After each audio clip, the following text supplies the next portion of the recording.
Good morning, everybody. Welcome back. Day 4, Championship Monday here at the 2023 United States National Snooker Championship. We are live at Embassy Billiards in San Gabriel, California. Semifinals are about to start momentarily. David Burney in the booth with you along with Christian Youngers. It's going to be an exciting day because we're going to find out who will be the champion. Stephen Wong, the only one that's hosted the title, still in it, hoping to repeat as being back-to-back champion, but he's in tough against Ramil Azmat, looking for his first U.S. national victory, as well as on our other table that will be predominantly featuring this morning, CCU coming from Washington State, going against another man from Arizona, Darren Taylor. So referee Dave Daly has done the coin toss, and we're about to begin here. Appreciate everyone tuning in. Definitely let us know where you're tuning in from. Any comments or questions, let us know. Frame 1, best of 7 to begin now.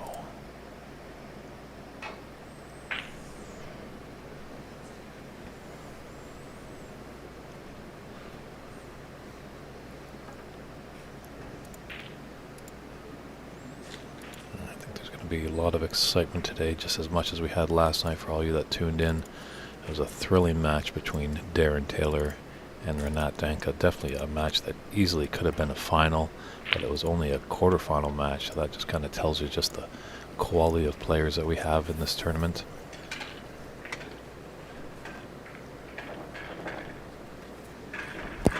And that's early on, so whoever I think gets in first, it's going to feel good. Just get that arm going. Yeah.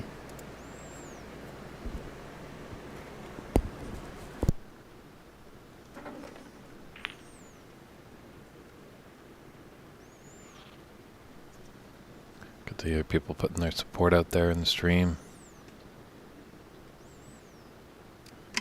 Nice to see that Roberto's turned in from Glasgow. Ray Fung, who was the last year's runner-up, is in the chat room, as well as Peter Singh up there in British Columbia. Hey Raymond, how's it going?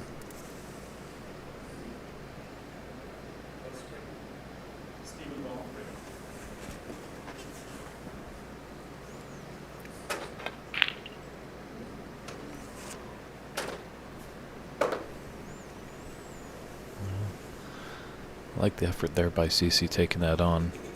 If that had dropped, it really would have got him in first. That's what you want. A little confidence.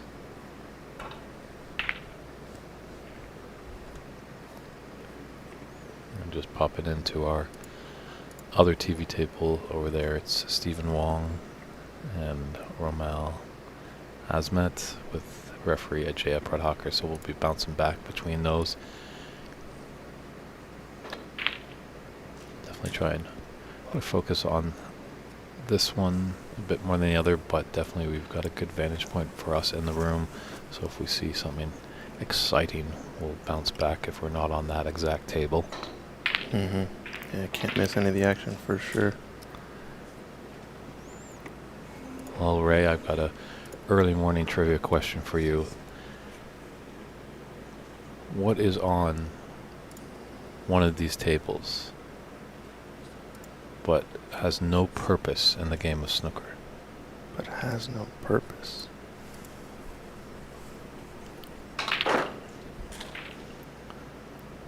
Interesting question there, Dave. See if the viewers can let it stew for a little bit. Yeah, figure out what you're getting at there. If you take a look at this table right now, there's something on this table that has no use for the game of snooker.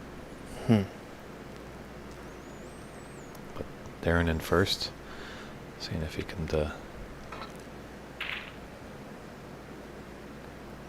continue on his prowess from last night.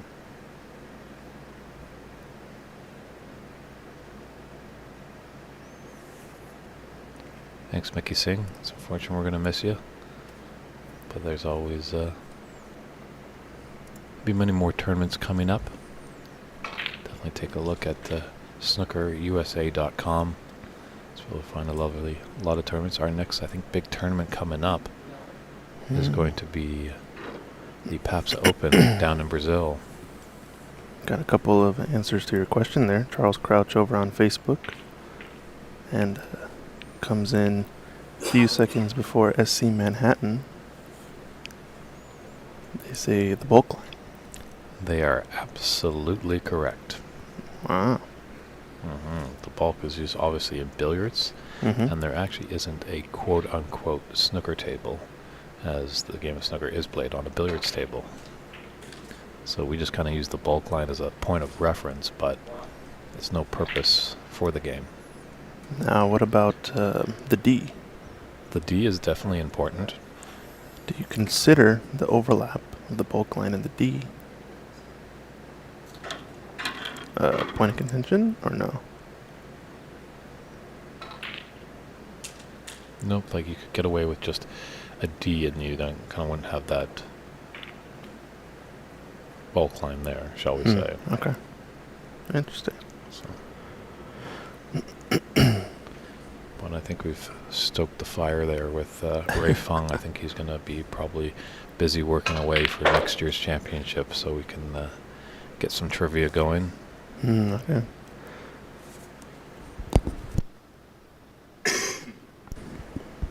Ray Feng's got a question for us. Who was the oldest to win the national championship, and how old were they? He says it's an easy question. Oh, what a pot from Darren Taylor there. Starting off strong in this frame.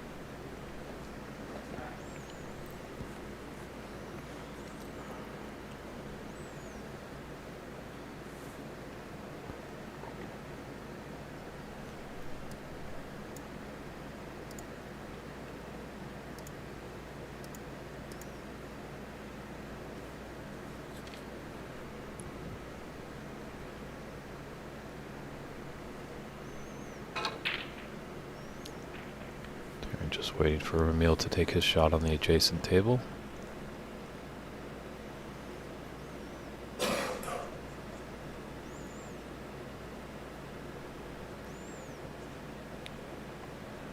And yeah, just obviously with these amateur tournaments, it's always a battle against time and availability for rooms. So obviously in an ideal situation, we would like to have one semifinal going, followed by the next leading up to the finals. Well, when you have active rooms and not large budgets, we got to make do. But fear not, we definitely, all eyes will be focused on the table at 2 p.m. Pacific Daylight Time today, as that is when the final is scheduled to commence. But first, we need to get to the semifinals to find out who the two players will be battling out for the Tom Collins Trophy. Good pot there. Yeah, so Raymond's question was, who was the oldest to win the U.S. National and how old? SC Manhattan saying Reardon. I don't believe Reardon is the U.S. National, is he? If he's alluding to Ray Reardon, well, Ray Reardon's a Welsh player. Darren thinking about the roll-up here on the blue, possibly. It is probably the smarter shot. He's just checking maybe if it passes the red to left corner. Yeah, SC Manhattan, no worry. Yeah, I think he was alluding to Ray Reardon. Alright, good roll up there by Darren, just playing the safe shot. He's got some points on the board, so just maximizing the pressure. It's early on in this best of 7 though, so anything can happen. Ooh, I might have stuck and been touching ball. Let's see what the referee awards. No? Not a touching ball.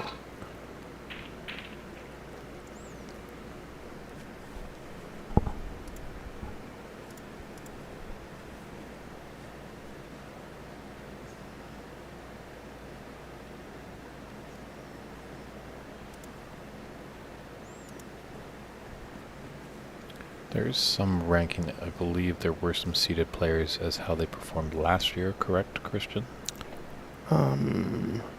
Yeah, I believe so. It seems pretty minimal and primitive. It kind of just had to do with last year's results and previous tournaments that or previous U.S. national tournaments and what their results have been in the past. But nothing, don't know how concrete the rankings are or how many players it actually involves. I believe it was just a 1 through 8 seeding of known players pre-tournament, essentially. And then a random draw. As when we got into the knockout round, we did a random draw. As Christian did videotape myself and Alan Morris preparing the knockout side.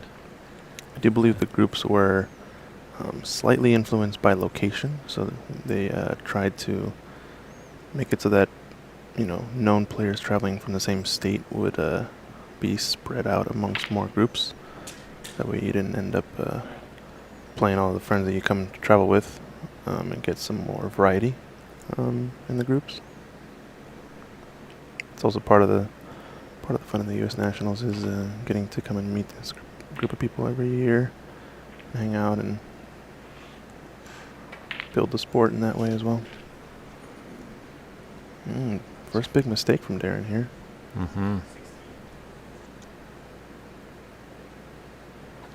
Yeah, back up in Canada we use Excel, and there's certain formula that you can just put it as a random draw.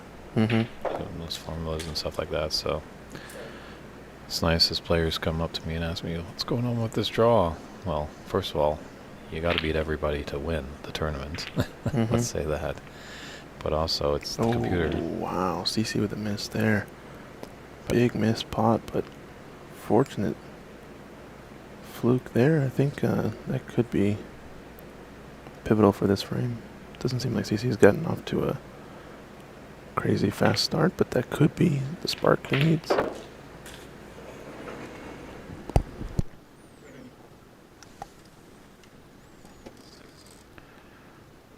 True, Decisive Love. It is a little tricky to rank with only one tournament a year, but hopefully, as we're kind of getting out of that pandemic, that was a real hit, obviously, to the snooker scene here in North America. But we're rebounding. Hopefully more and more tournaments will be coming up. Nice to see Carl Hancock tuning in. He runs a great club in Rochester, Washington, In the Pocket Snooker Club. Definitely pay him a visit if you're up in that area.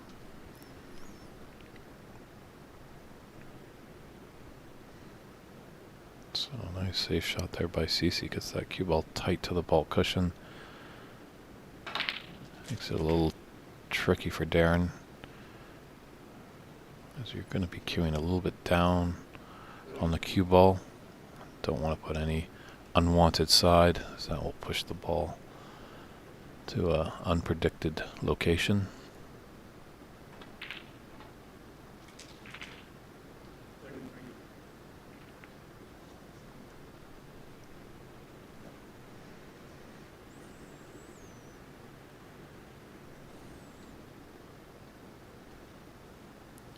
Charles, I think if you take a look at snookerusa.com, you should be able to find some information as tournaments and events come up.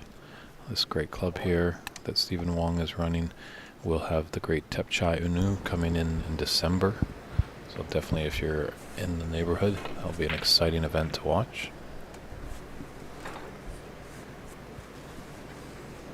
Yeah, it's going to be awesome, actually. Tepchai,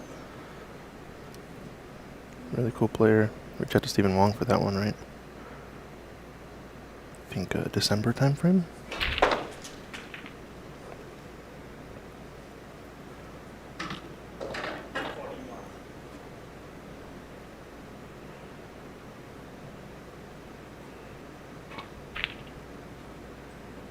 That red looks like it barely passed.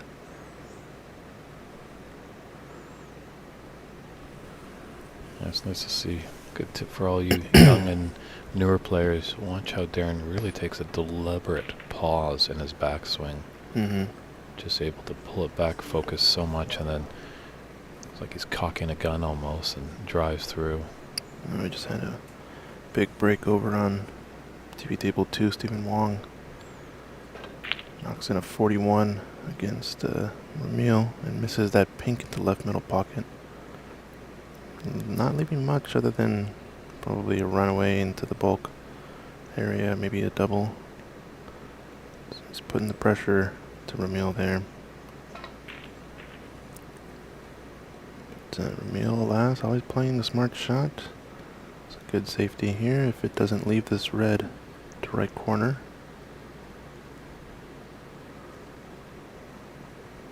But good little safety shot here from CC on the miss to right corner with the red. Yeah, he missed it so bad it became good. It's going to roll up on this red toward the bottom of the table. Nice shot. Does leave that red on though. In an ideal world, you're probably playing that top cushion first and come underneath it so you don't really leave a pot on, but another chance for CC maybe to get some points on the board.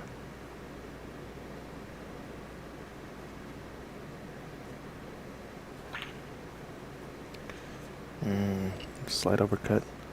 It's not quite dialed in as we saw yesterday, it seems.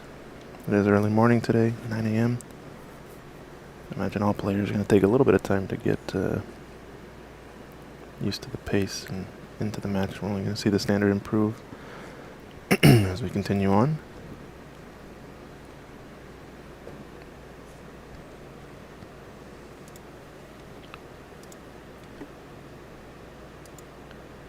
Do definitely share the link with friends. We're on Facebook, YouTube, and Twitch TV on Ox Billiards channel, as well as the San Gabriel Embassy Snooker Club, San Gabriel Embassy Billiards Club's YouTube channel. So like and subscribe all those great spots, as you'll be notified when we go live again in the final.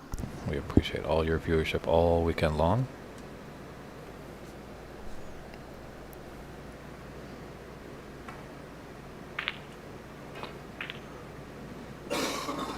Ooh, managed to catch the long rail there first.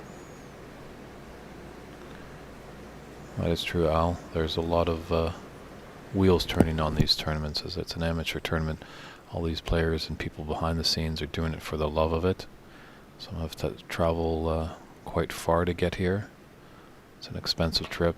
Sometimes they're taking away time from their jobs, so we appreciate everybody making the effort.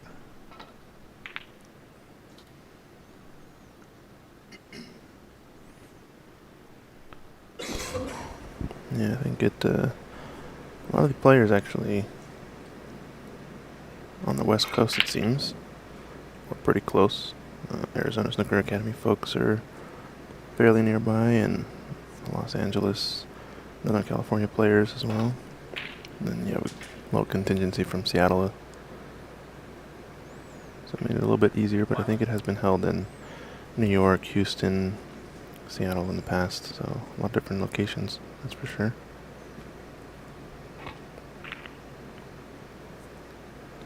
Yes, it has been a great tournament. Our friends in the North, Snooker Canada, recognizing that, and there could be potential for 128 players, but that does just cost time and money. Mm-hmm.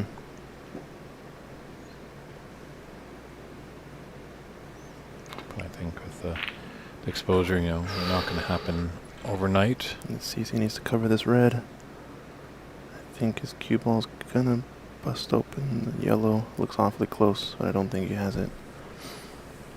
A little risky playing the black onto the red there, but I must have known the plant was possibly on. Might be a cushion first here, but depends how close this yellow is to the white. Don't know if he has quite the angle, so CC might have gotten a pretty deep snooker here. There's a possible shot to nothing here. One of these reds in the left side of the stack, of the pack, planting it onto that red into the corner. And that's what he opted for, it looks like. Good pot. Wow. I'm not going to leave anything much more than a bold color, but he'll take it. Yeah, that plant was definitely drastically easier with the red just sitting in the jaws of the pocket. Oh. Sat on the side table. Pretty big fluke. Ramil missing the red. cue ball falling forward and cannoning into a red and pocketing it. And now ended up on the black. Pretty low. So maybe a chance for Ramil to get back in that frame. Steven's off to a fast start. This is when that cue ball's in that area, it always makes me a little bit worried about the in-off, especially when you're on the cushion, but looks like Darren had enough angle to avoid any such risk. He might be short here, though. I don't know if he has the leftmost red closest to the black. Not sure if that's potable. Maybe the ball, maybe the red in the top of the pack.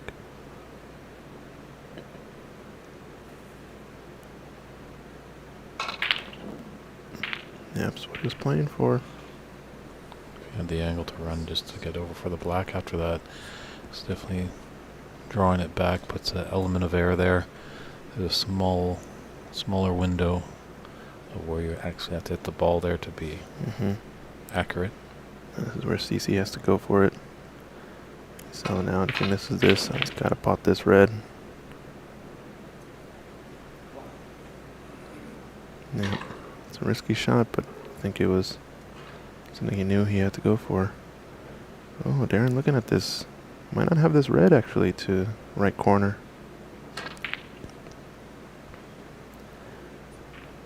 Raymond Fong giving us the answer to his trivia earlier. The question was, who is the oldest to win the U.S. Nationals? And at what age? I had a feeling it was this answer, but I didn't want to spoil the fun. But it looks like he says his godfather, Mr. Tom Collins, won his 5th national title in 2001 at the age of 65. Yeah, Tom Collins Sr., who's done many wonderful things for the game of snooker in the US of A. His son participated in this tournament, carrying the torch, and definitely a little later today you will see the trophy in honor of Tom Collins be hoisted high in the air by the champion.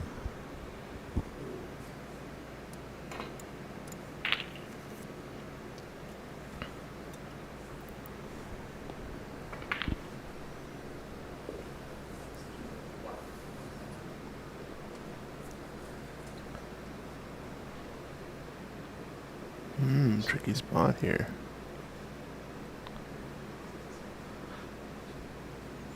So I think CC maybe getting a little bit more fortune amongst the balls so far in this first frame. But alas, the game of snooker is a funny game, and oftentimes things will always level out in the long run, so...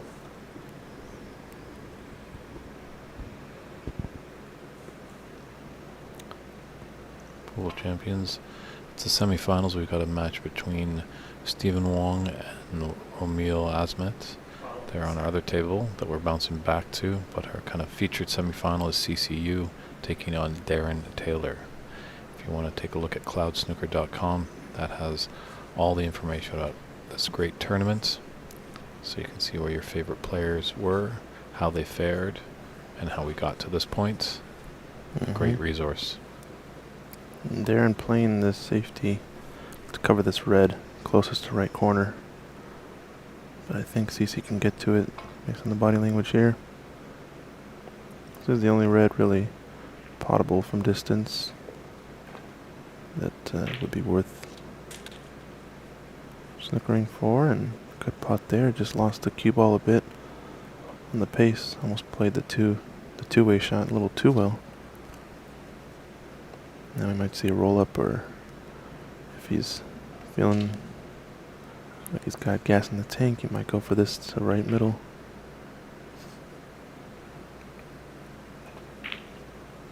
He's going for it. Good pot there from CC. I think he needs a few of these more difficult pots, but, you know, confidence boosters to really get in this frame. Good angle to get by the pink and black here. Dropping behind, needs a good cannon. He has the pink, the rest shot, or a bit of an awkward blue, so big shot opportunity coming up here. Checking our side table here, looks like Stephen Wong has been putting Ramil in to some snookers here, but leading the frame so far. 33 points, 35 in it. I'll have to check back in momentarily to see the conclusion of that frame, as they are one red away from the colors. And look at this snooker here from Steven. Excellent shot.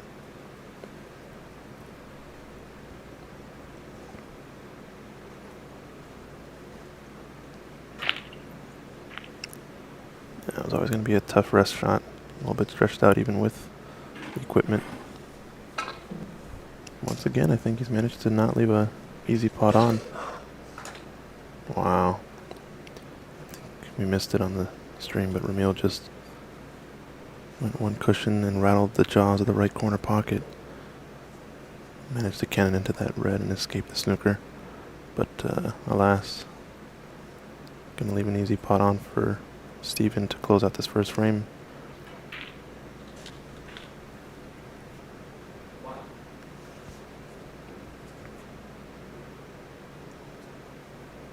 Just hold on to this match here, see if Steven can do the business and draw first blood, leading 52-18. Yeah, looks like Darren didn't have a potting opportunity here. But leaving a tough shot to right middle. Let's see. See if Steven can clear up this frame.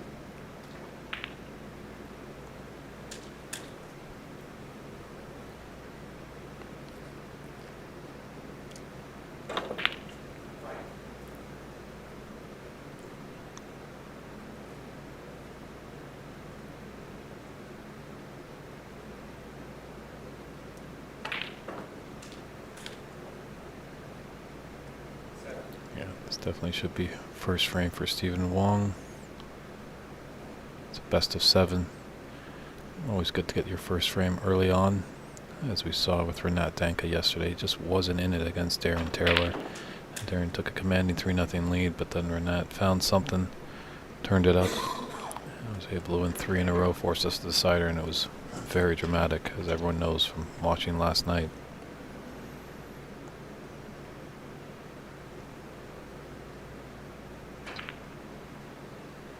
Was going for the pot there. Nice shot from Steven. Yeah, surely this frame is ended now. We'll have to check in on this. Oh, what a pot there. Darren Taylor. Long potting. It's been phenomenal all tournament long. Yes, his father was the great David Taylor, the Silver Fox as he was known back in England. So it's nice to see Darren come into the booth as well, provide some insights. He does a lot of coaching for the young players and the new players in Arizona at Ramil's club. Mm-hmm.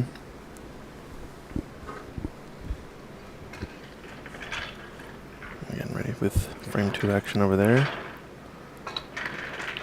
But, Darren on a good opportunity to put some more points on the board.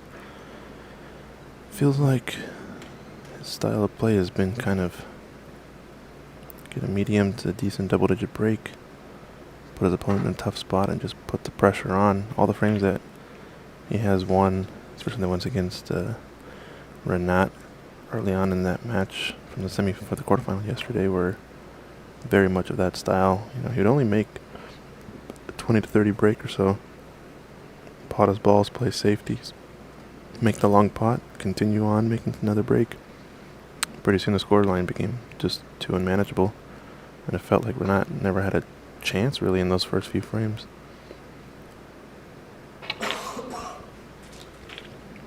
Looks a little bit familiar here though. More of the same from Darren.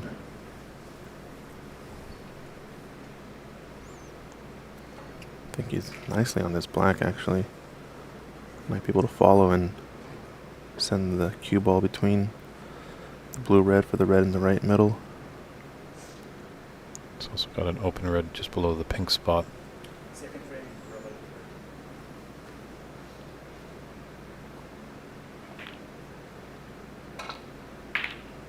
actually on more angle than I thought. Drops the black in. Worst case, does have that red you mentioned, it seems. I don't think he got too close to this.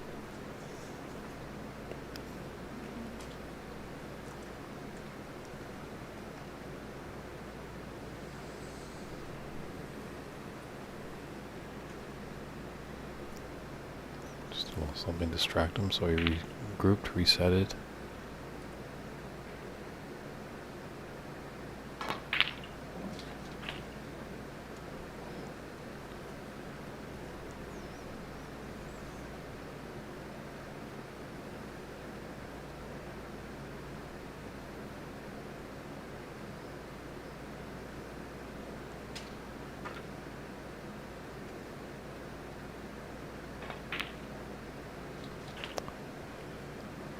Needs one more red. Does that run? Well, I think he's okay for the red in the middle. Yeah, he just came short of that position to get snookered on that red.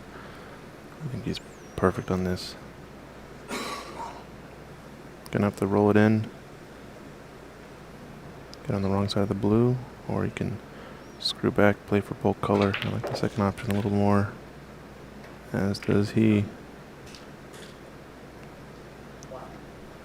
It's just a color ball to put us in the snooker's required stage. So there's a 43 difference, and there's 43 on the table right now. Just gonna play for a yellow, it looks like. I think brown might be either too straight or just off angle going the wrong direction. He has enough to just stun across. Probably have to take that. He's queuing with a high ball, so maybe he wants to get him behind those reds. Yeah, smart shot.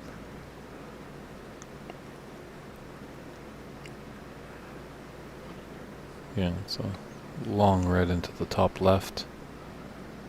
Wouldn't mind getting another red in color, just kind of to seal the deal on this first frame. Mm-hmm.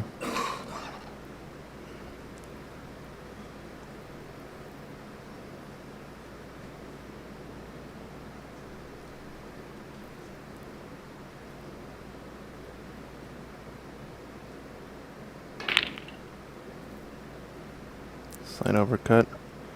It's going to be one snooker for CC based on where the reds sit. It's going to give it a shot. It's only tricky just because pink is unavailable. Although he wants blacks.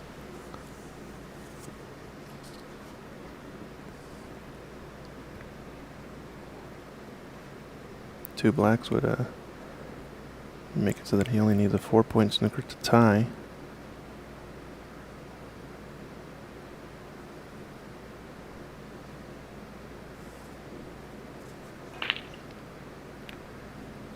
Good part is that pink is rather safe on the cushion, so a lot of work for CC if he wants to steal this first frame. Yeah, threat of clearance definitely encumbered by that. Really, this is a big shot. Getting on this red to screw back for the black. Our play position for it is pretty crucial, but misses that black there. That's a concession there. So concession. Darren Taylor takes the first frame. 1-0.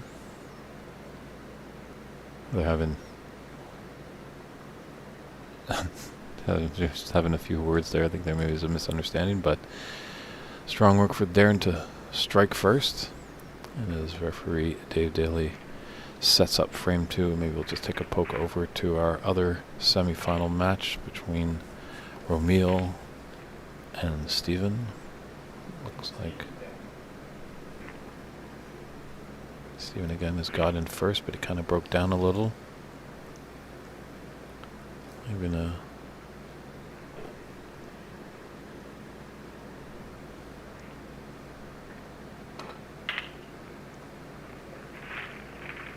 I guess that black ball was blocking the path for that red in the open on the left side.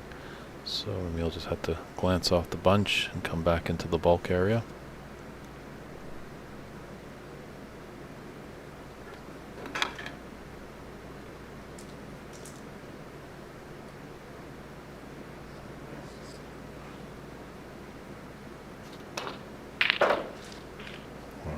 Great long pot there by Steven.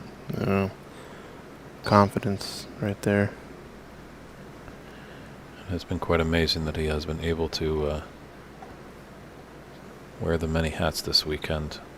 He's the owner-operator of this great club here at Embassy.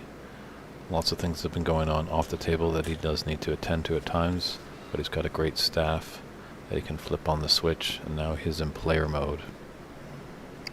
Break off on this main TV table. CC goes 2 cushions in between blue and green. Doesn't quite catch the pack as he would have wanted and goes straight and off into the green pocket. So 4-point foul to start. So still things not going well for CC in this one.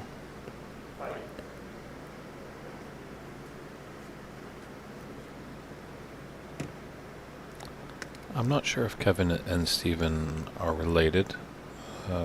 Relating to Kevin Wong and Stephen Wong, our friend Six Guy, and I can't remember if it's North or South Carolina, but he's definitely in the Carolinas. Don't believe so, no. Mm-hmm.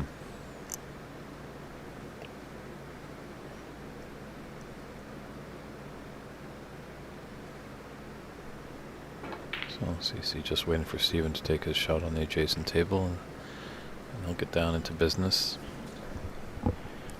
He had one of these shots in the previous frame along the top cushion. South Carolina, he says. It's a tough shot here. Yeah, it just doesn't look like it's really gotten started in this match. Missing some pots, which you wouldn't expect.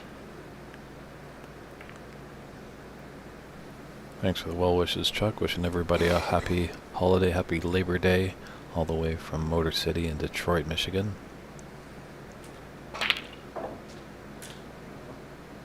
So, Darren has had a couple of 80 breaks in the tournament, so we'll see how costly that mistake was for CC. If Darren can develop something and put a frame-winning clearance here. He's got a few reds open.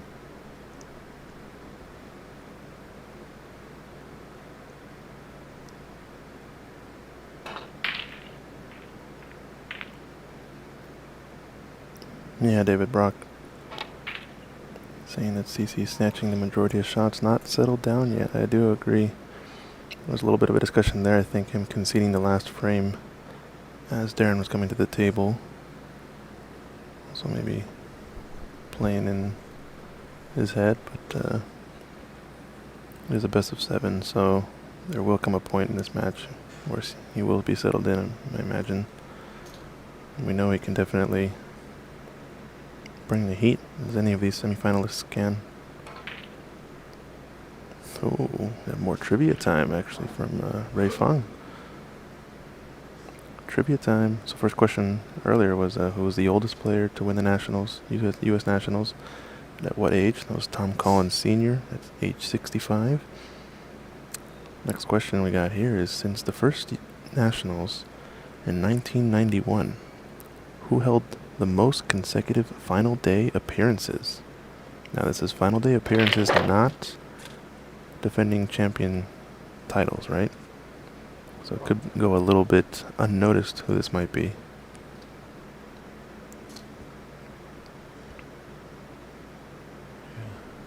He's got the black. This will help get back on the spot. With all this trivia from Ray, he's going to start have to supply some prizes for all these answers that people give, if they are correct. Just going to want to avoid the in-off here. It lays close enough to the cushion where it makes it a little tricky, and yeah, almost like he threw his shoulder into that shot a little bit. Playing the stun shot or the slight draw shot there.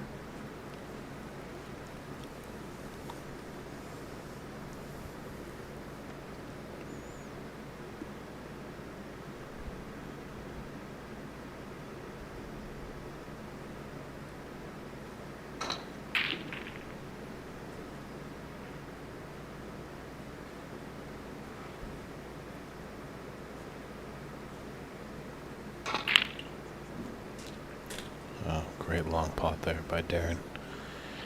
Yeah, it's seeming like whoever can get in first here is going to be quite pleased with themselves, as those reds down at the business end of the table are definitely getting opened up.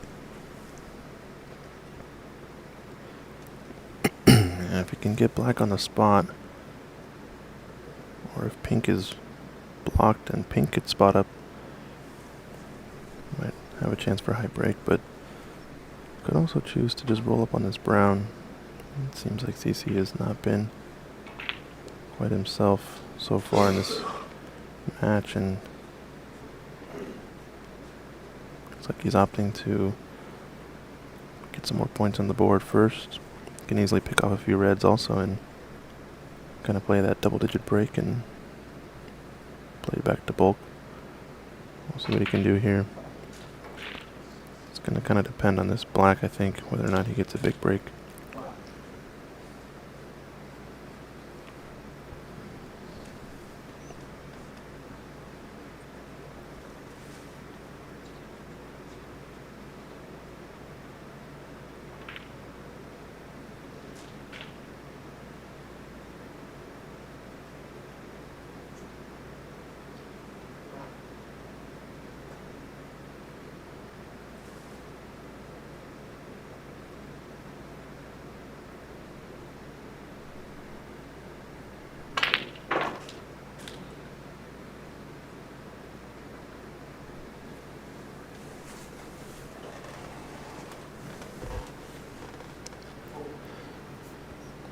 Century is ripe here, David Brock calling it.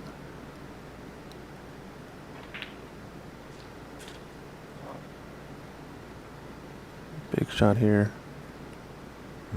Which red is he going to get on next? Going to cover some distance with this blue, taking his cue ball in and out of bulk.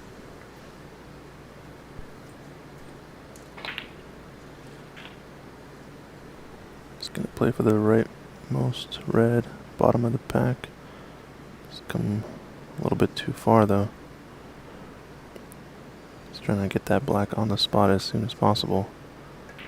It's like we said, I don't think any red really needs a cannon. Everything has a pocket. Might need to give another chance if you can play for blue here. At the stun one cushion. In and out of bulk, or does he get on the right side? That's a good shot. Looks like he's maybe just a bit straight. Possibly could draw back a little bit just for that red that's above the pink spot. If it passes that red on the right. I think he's playing the red at the top of the pack. To the left corner next. Has a slight angle based on his bridging.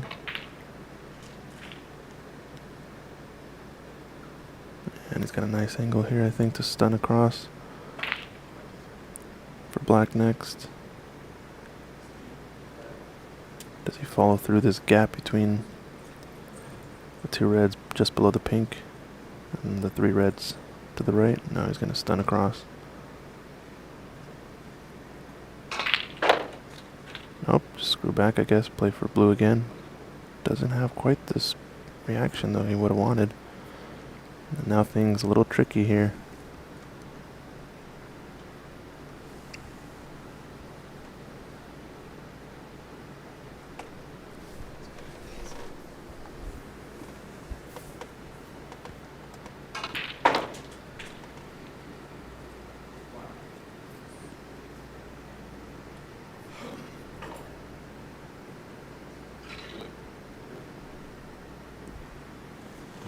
Darren, one of our taller players, able to reach this blue without stretching too much or using the rest. Oh, slow roll there, nice shot.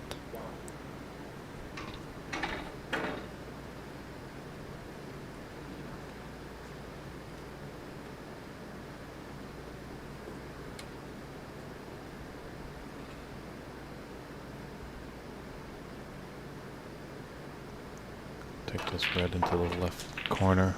Element of safe. Oh, wow. And off the black there. Fortuitous Yikes. flick. Raises his hand to apologize for the fluke. The speed control is quite on because got that cue ball tight to bulk, but much nicer when you have to play for a bulk color instead of the reds. And great break from Darren. I think it was just one positional shot away from really opening up the reds, and century would have been on.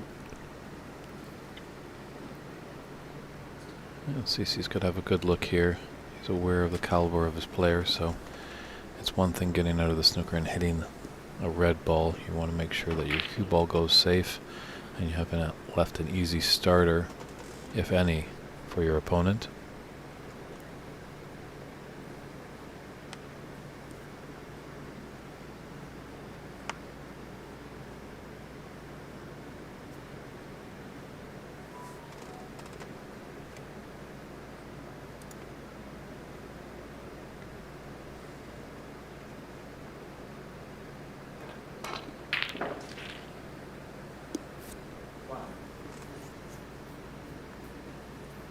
I think those will be coming back.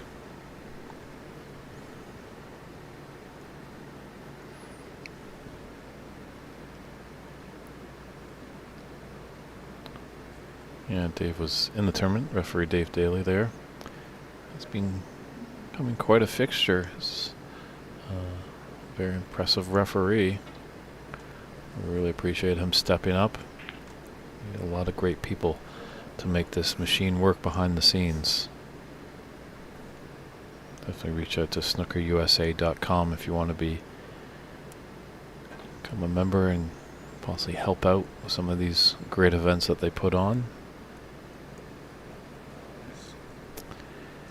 And now in these semifinals, it is unlimited misses or attempts until we reach the snooker's required stage.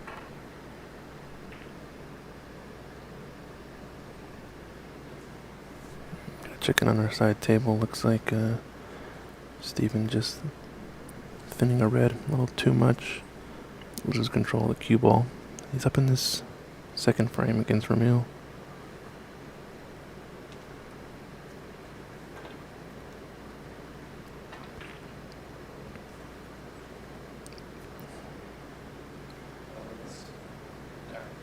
They're changing the rule here where it's unlimited respots until snooker's required stage, you said, right? It's going to be tricky for CC. It's getting closer. Yeah, but his last 3 attempts have been in the same spot, so he's got to make some adjustment here. And there he does. Oh, this might leave a pot on, though. Oh, good contact. Manages to escape. Leaves the offensive option, though, for Darren. Kind of the worst of both worlds, where you still get a lot of foul points and yet you leave an opportunity for your opponent.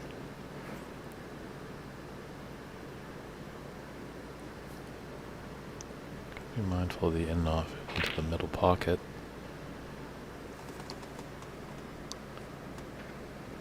Oh, he's left this one open for CC. It's definitely, well, it's thin. Very thin.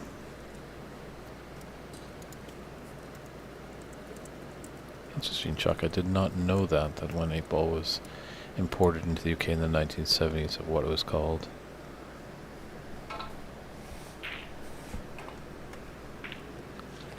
It was called bogey.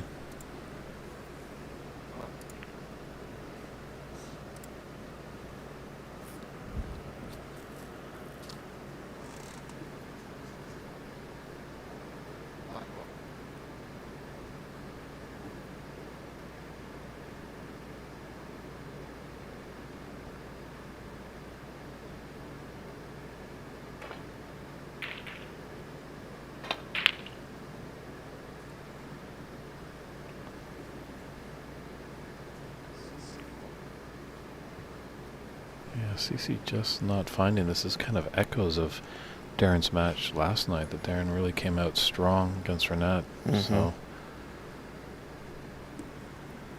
just CC can get an easy opener and Got a good run going.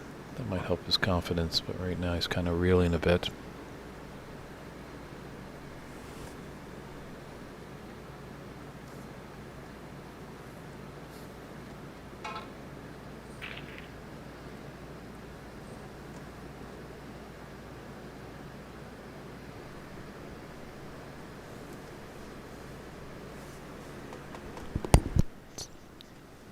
Difficult color here. So I'm probably just going to be electing to play safe.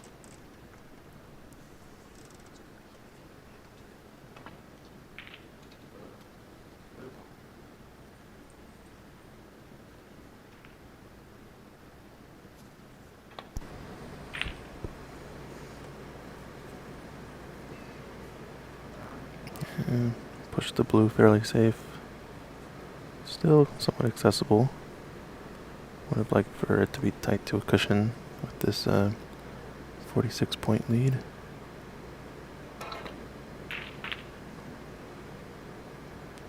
A little more aggressive safety at this speed. He's going to get tight to this blue. Yeah, good safety there from CC. I think that might be what he's going to have to rely upon to get his game started, is get a couple of snookers and get some possibility for an easier opportunity to start off.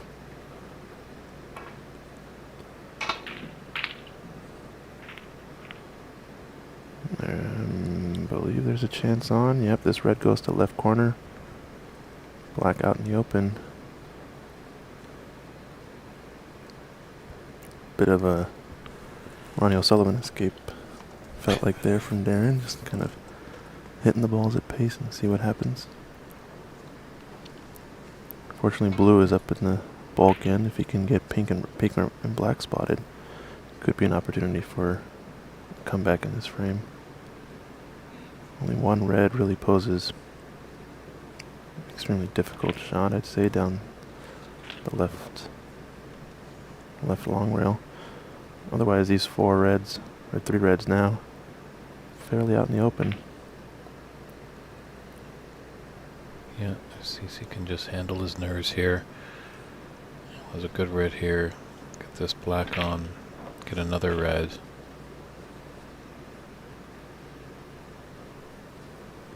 And you are correct, 570 Megan. The final is going to be starting at 2 p.m. Pacific Daylight time today.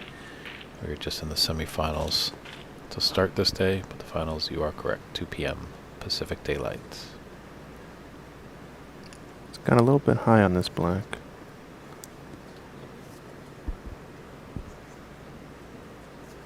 It's going to make it tricky to play for the next red. We're going to see a lot of pace in this ball, I believe. 2 cushions forward. Or just a stun. Yeah, good stun shot. Wants to get either high on the black, a little bit more natural angle on this next pot, as this last open red up table is a little bit higher up. Gonna play for pink instead. I like this shot, very natural to come into that line and get on the correct side of the pink. And once you get that spotted, another chance. More angles to play, more colors to play for.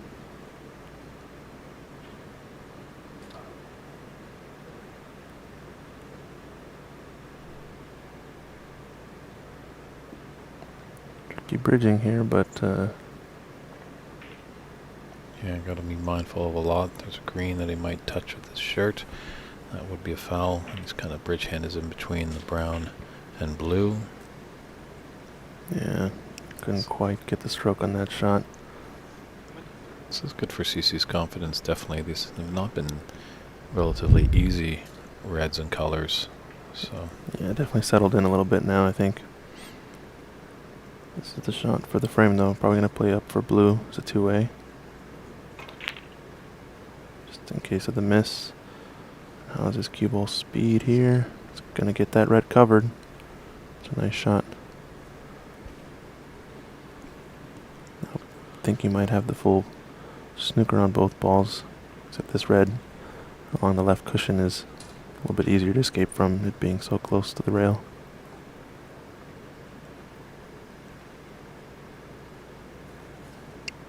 Probably going to opt to try to hold the cue ball down table somewhere near the black if you can. Set it at a softer pace. He's done just that. Yeah. Free shot for CC though.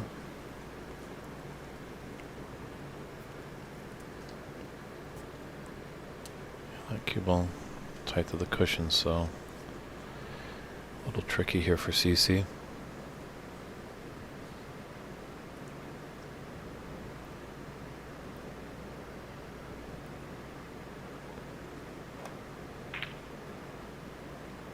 And just undercut it a bit. I think this pot is still on for Darren. Looks like there might be a big enough gap between blue and yellow.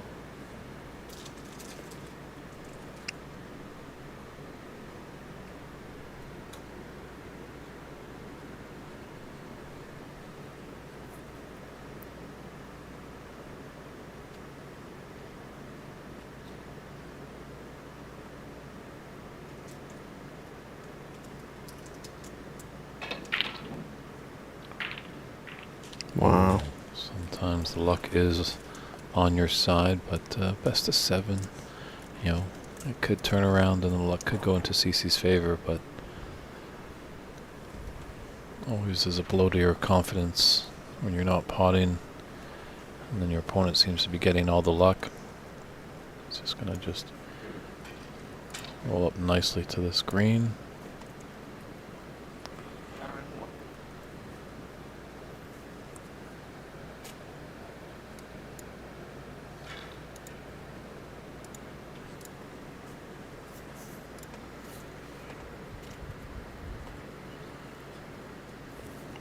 Dangerous snooker here for CC.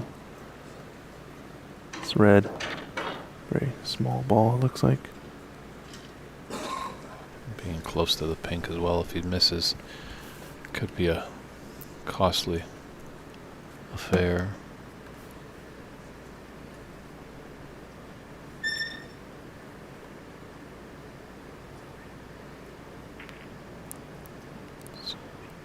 Solid hit. Hit, but just didn't get that object ball safe. So this is an easy starter here for Darren, who does have a 24 advantage with 35 on the table. Yeah, this could be the opportunity to close out this second frame for Darren. Yeah, I think if he isn't able to take this frame, he's going to be a little sick to his stomach. He's just been gifted an opportunity. So I won't be surprised that the climax of this frame, maybe CC can step away from the table, just maybe give himself a little pep talk as referee Daly sets up the frame. So it's frame ball here. Just took a look at the score to confirm.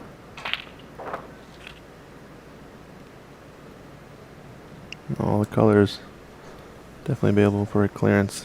Let's see the clearance, Darren.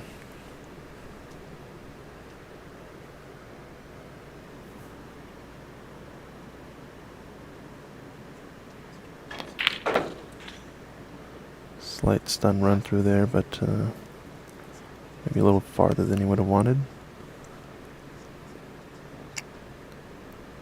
I think he's going to end up having to go forward if he doesn't have enough of this cue ball. Play brown to left middle.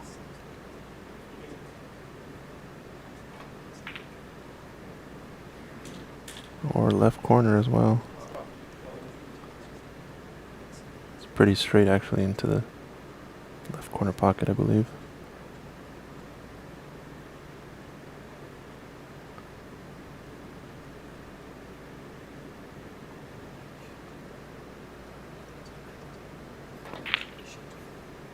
Just overcut that. I think that's going to be enough for frame 2. Yeah, that's a concession there. So Darren Taylor takes frame 2 to lead 2 frames to nothing in this best of 7. He needs 2 more. And as predicted, CCU has just stepped away from the table as Dave Daly sets up the frame. We'll take a little peek over at our other semi-final table here with Stephen Wong and Ramil Azmat. Stephen back at it, scoring quite heavily.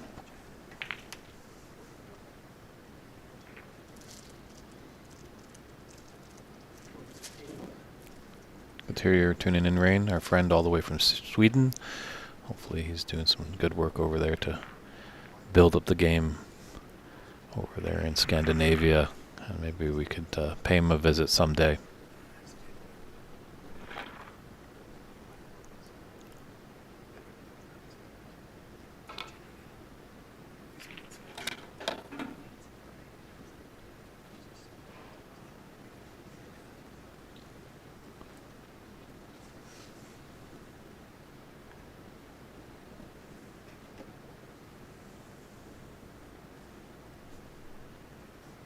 Across backside double here.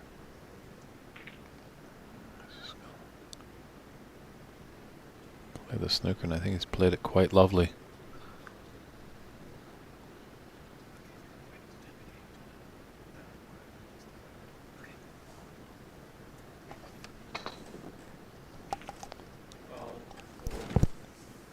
Really went at it there. Do have a special guest coming into the booth with us, a man that was in the tournament, unfortunately fell last night in the quarterfinals to Ramil.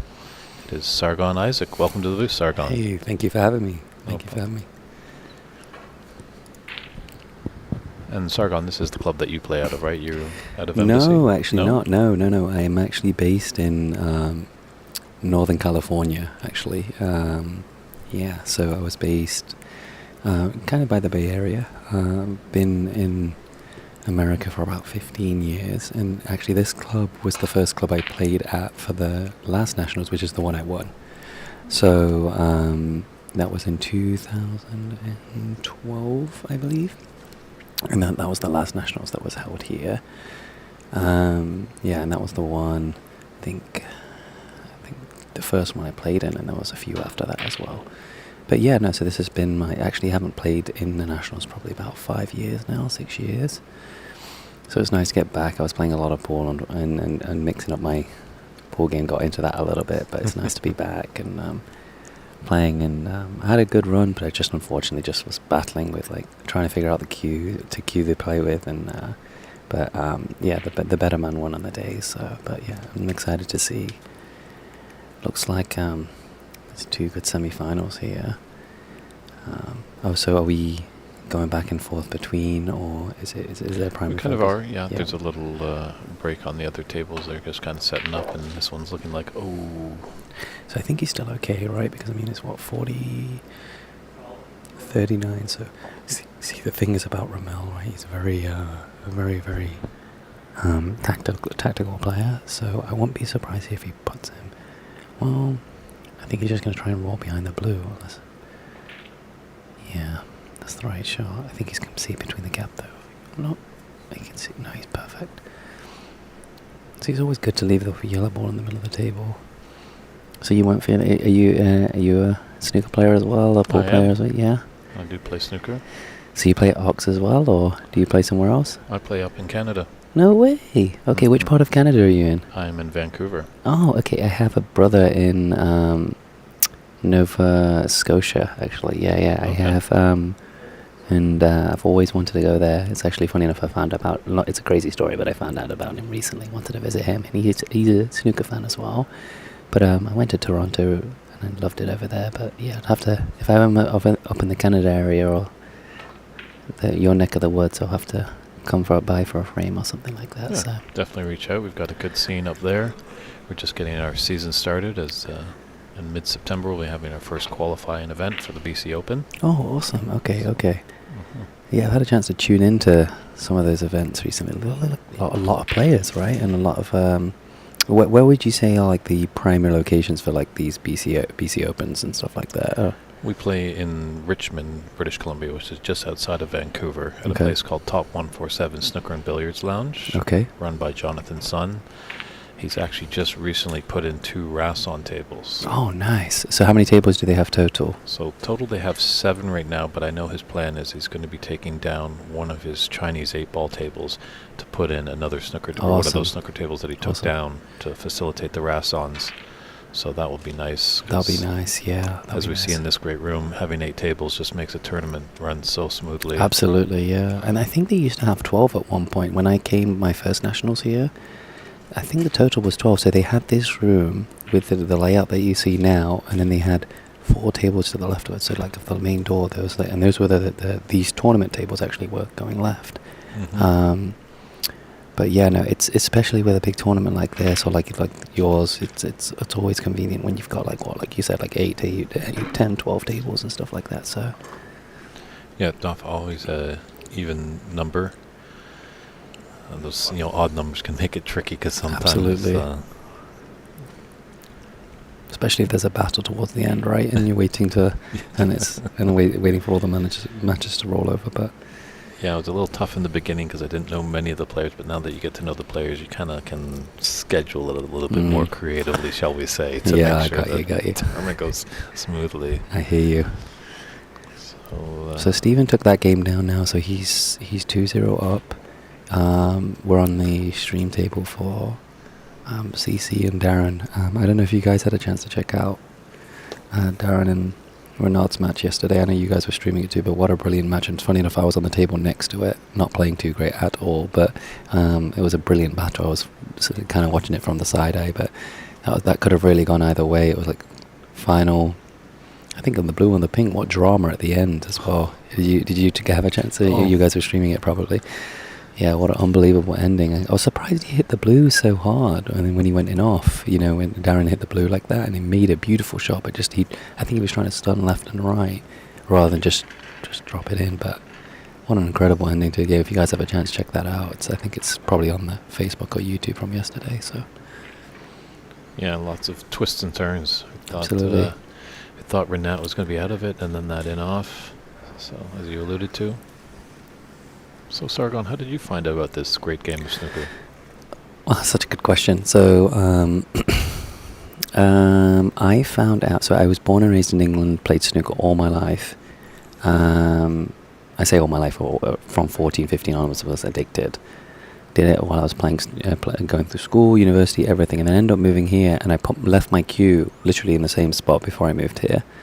And then about 6 years later, didn't pick up a cue. Not even a pool cue, nothing. Maybe like just a bar, pool table, whatever. I thought, I'd be interested to see if there's any snooker tables around. And that's where I reached out to. I was looking around and I found out about Jaya. And I happened to be in the Bay Area and I said, hey, previous snooker player, I'd love to play some snooker. Any suggestions? She's like, yeah, you can come meet me. And it used to be Shoreline Billiards right by like the Google office in Mountain View. It used to be called Shoreline Billiards. And then I met up with Ajay and I was kind of hooked again. I just had that urge to play again. So I called my dad and I said, hey, when are you next coming? And then I told him, like, hey, could you bring my cue, which has been sat in the same spot. This was like 5, 6 years later on. Dust on it, on everything collected. And sure enough, he brought the cue and then I just started playing again. And Jaya told me about the Nationals, which is the one that was here, which was the one I won. And then, yeah, just picked up from there, really. And then I think about 5 years after that, I found out about pool because the gentleman that streamed this event, POV Pool, last time, came to my neck of the woods and was running like a 10-ball tournament, like streaming a 10-ball tournament. But yeah, so back to the snooker thing. Primarily, that's how I originally found out about it too, and it's been fortunate because it's so nice here. Like as you could probably allude to, and I'm sure it's the same in Canada too. But when you come to these events, you get to see the same faces, or as well as new. And there's such a collected unit. Like I met one of my best friends through Ramil, and Steven's a really good friend of mine also. So it's been really good. Just generally like the hosts and everything has been fantastic. Like Embassy here too. It's just fun to get together and play at a great snooker hall. And obviously, we're all trying to win, right? Which makes it even more fun, to be honest with you. So, but yeah, that's how I found out about USA snooker as a whole. Alan, Ajay, and the rest of the crew have done a really great job, and hopefully we just get like more tour stops, more tournaments, and maybe even something against Canada as well. That would be really great if we could do that as well.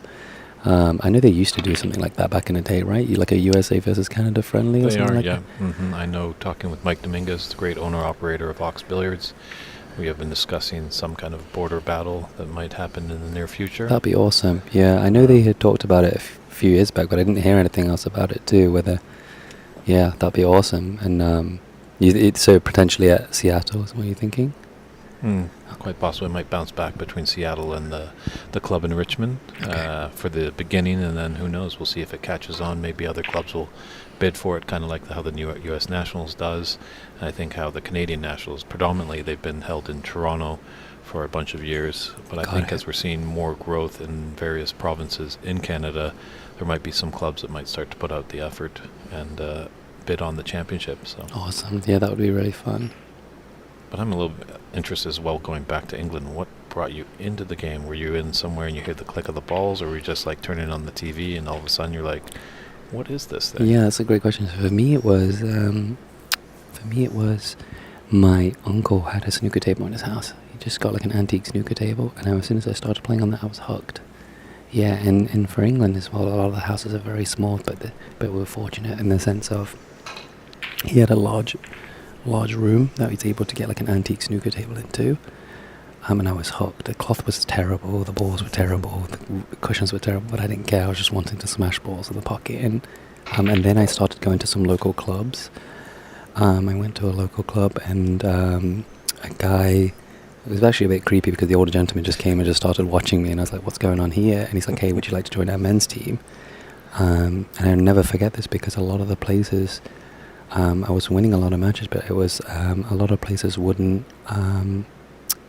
let me go in because of the age restriction, right? Like there's like a lot of smoking stuff like that too. So it was a lot of like, pubs and stuff like that, or bars, for example, or like they call them over there. I think they call them conservative clubs. Like they're not like politically affiliated, but they're like they just got clubs. Yeah, gentleman clubs kind of thing. Yeah, like it's like a sports club kind of thing. But they were nicknamed over there conservative clubs, and then.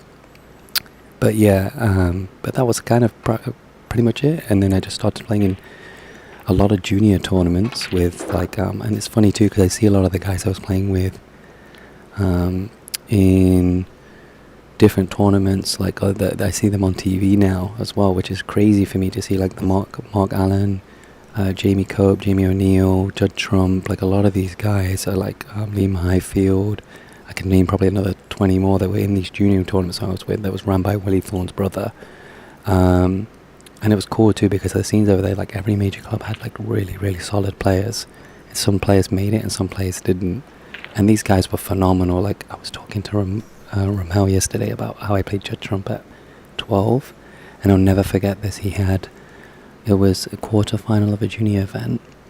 And I think I broke off twice, played safe, and he just rolled in 2 long reds, and I think he had 90, 190, like 105 and 123 or something against me. Wow. It was just insane, like, and I'll never forget this. And I think he was like 12.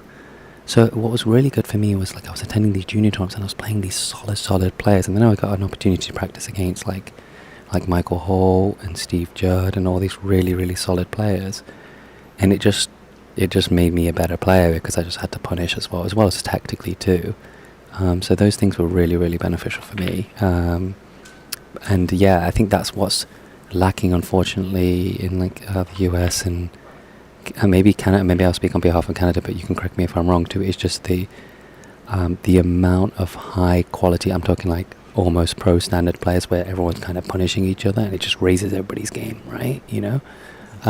But yeah, I'd love to hear a little bit about you. Like, how did you get into snooker? Because obviously, it's Canada, US. Everyone seems to have a unique story about the snooker background, right? Like, how did you get into it? Well, I did regale that story a little bit to Darren the other day in the booth, but I don't know if you were listening. But I'll give you the long version, as this kind of frame is kind of stale a bit. But Yeah. I grew up in a town called Oakville, which is just outside of Toronto. Okay. And there's these 2 guys, these musicians, Brian Eno and Daniel Lanois, that made this album in Hamilton, which is a neighboring city, in 1983. Okay. And I would have been out for that time and wondering maybe did they walk by me as they went out for a day, but who knows. let's play make-believe there.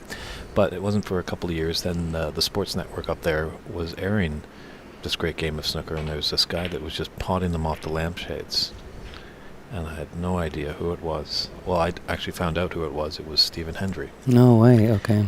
And a funny thing, I forgot to mention to Darren the other day that I'd be on the playground with friends the next day in school and asking them, did you see this snooker on the television? And they were like, yeah, because there wasn't many things on TV back then in the late 80s and 90s, or one of the channels that we have nowadays.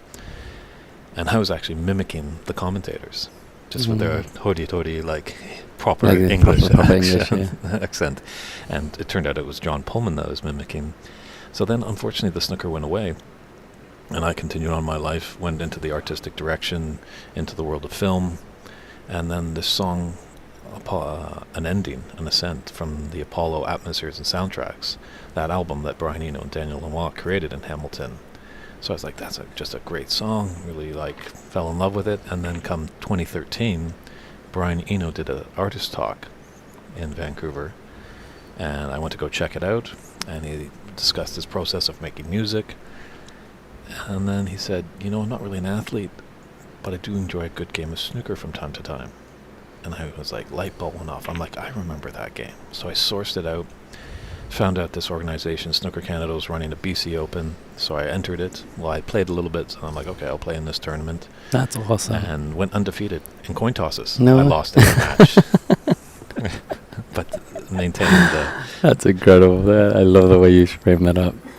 maintained the interest, and then saw once that Snooker Canada was putting out a advert for Do You Fancy Yourself as a Commentator. I've had a lot of people in my life come to me and ask me, Dave, are you on radio? You do have a radio voice, to be fair, a commentator voice too. I love the direction this is going. Okay, so I reached out to them and talked to Patrick Geegy, who's the head of Snooker Canada. He said it was, this is sounding great. Can you do a sample for us? I'm like, sure. So I, downloaded a match from YouTube, took out the audio. I have a little audio set up at home. So I recorded a match how I saw it, sent it off to them like, this is wonderful. Would you like to come out to Montreal? And this is back in 2016. I'm like, perfect. So that kind of started it all off. Got it. Awesome. And then the following year, just to bookend it all, we're in Burlington, Ontario. This is actually right beside my hometown of Oakville, and getting ready on Friday night for a big match between two Canadian amateur players, Charlie Brown and Floyd Ziegler. I'm not sure if you know those Charlie two. Brown, I think I've heard the name of, but I'm not sure the other gentleman. Okay. But people who knew the Canadian scene knew that this is a good match on a Friday night at that Richter Cup Championship. And I'm just getting ready to do my stuff for commentating, and I look over in our section where audience members can sit, and who was sitting there? Daniel Lanois. So I got to go over there and chat with him and talk about the process he did with Brian Eno about making this album. I was just in heaven, and funny enough, I was... Was he mesmerized by your story?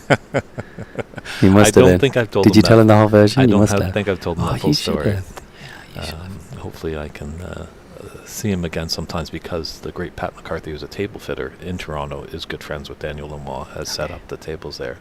So hopefully someday I can relay that story to him. That's awesome. So that was some good fun, and it's very interesting as well. I'm running around the room telling everyone, do you know who is in the room? Daniel Lanois. And a lot of people are like, I don't know who you're talking about. So then some people do some Wikipedia searches, and Daniel actually worked with Brian producing the Joshua Tree and other U2 albums, so it's definitely got some cred. Wow. So That's awesome. I just noticed actually in the match here, I don't know if we'll come back to this. CC's missed an open red twice, I believe. He's going to have to warn him right now. The ref's going to warn him. I think he's going to have to warn him. Yeah, warning. He has to give him a warning. Yeah.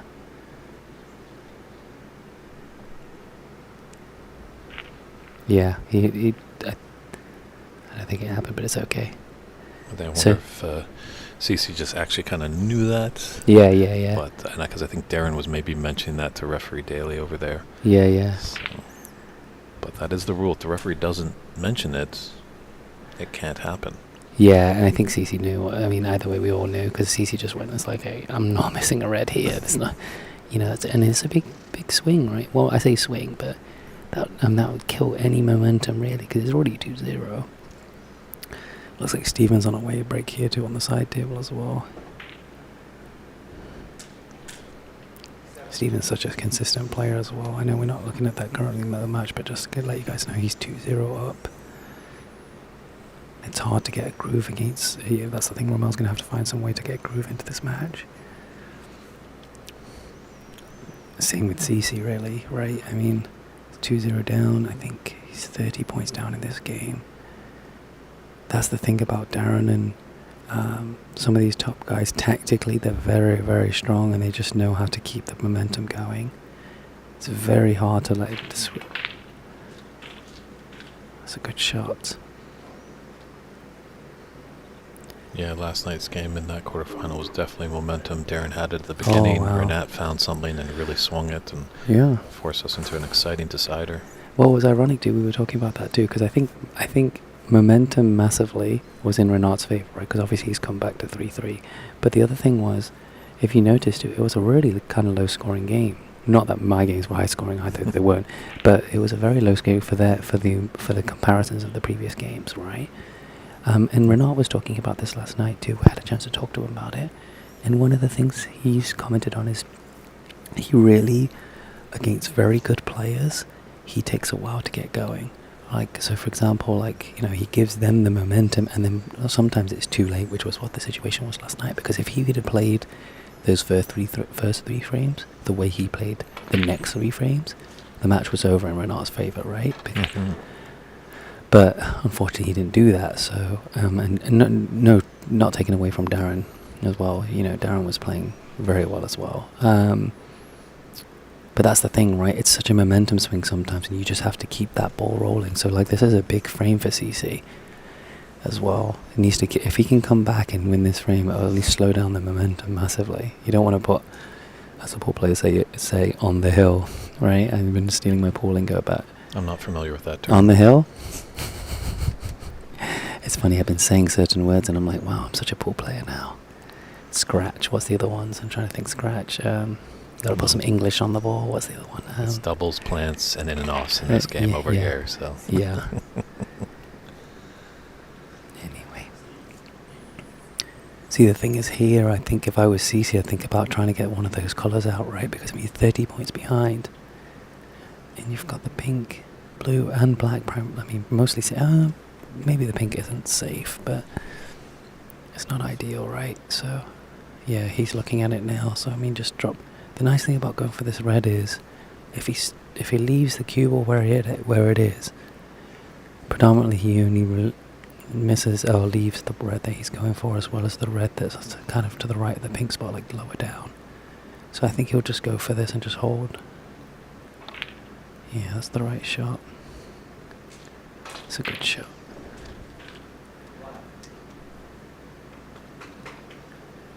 Now the 2 reds go right, so he's just got to pass the pink spot. I think that's what he's going to try. So he actually plays with a 16th ounce cue. I was talking to him the other day. He's had this cue for like 30 plus years. He's not changed it. It was a really, really old cue. Has he gone too far? I think he's okay. Thank you for streaming the event, though. We appreciate you guys. The quality has been immense, especially when you were commenting about the fact like you guys zoomed in last night to see if we could masse around a particular shot or something like that. And I was surprised like you zoomed in so far and it was still like HD. I was like, wow, it's not turned into like 16 blocks, you know?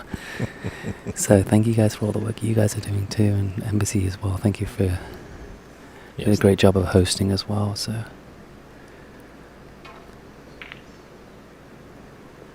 Well, we're creating quite a community environment. Lots of people, you know, players on the table, streamers, commentators, referees, and scorekeepers. You know, we need everybody to make the machine continue to work. Yeah. And I think we're doing a good job to at least get exposure. Because you never know what kind of youngster might be tuning into this someday and might be inspired to pick up a cue. Yeah, absolutely.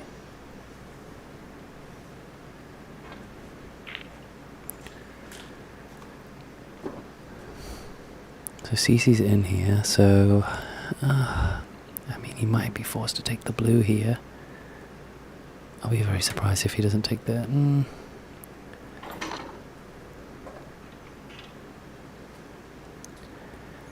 Yeah, I don't know. This is. I don't know about this shot, to be honest with you. Because I don't think you're going to get on a red off, right? I don't think there's enough angle to get on a red here. Is there? Okay, then I take that back. There is. Beautiful shot. Oh, he hit it too nice. Look at that.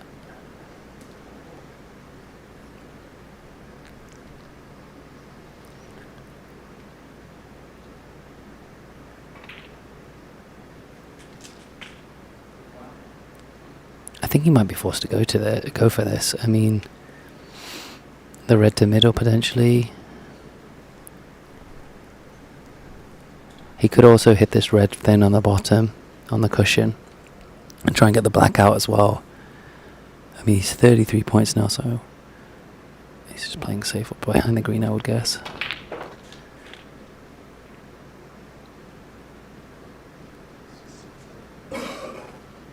See, Darren will probably want to play safe here, but he probably doesn't want to open up too much. Unless he can push the red by the black.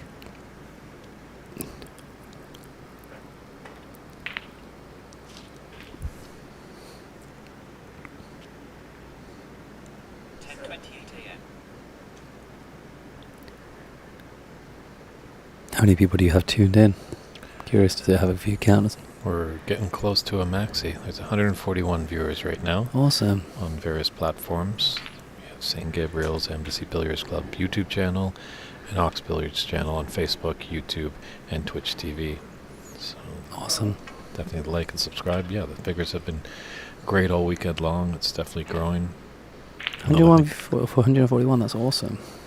It's amazing the leaps and bounds that we've gone. As I alluded to, that first Richter Cup that I did back in Montreal, we were actually in a back room of the club. So unfortunately we couldn't see the actually physical table from where we were.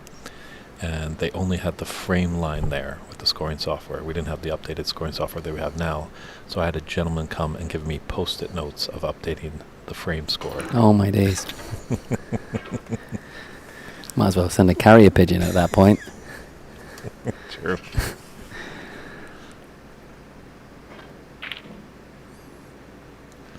See, now the balls are open, right? So that was a big shot for CC to make.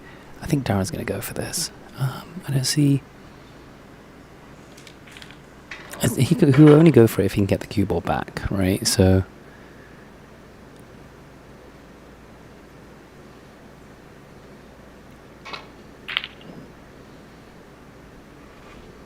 Yeah, see, I think he can squeeze by the pink.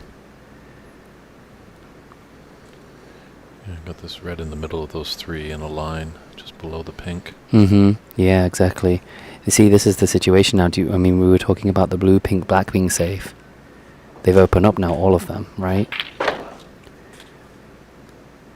He might have gone too far. Let's see, or is that okay?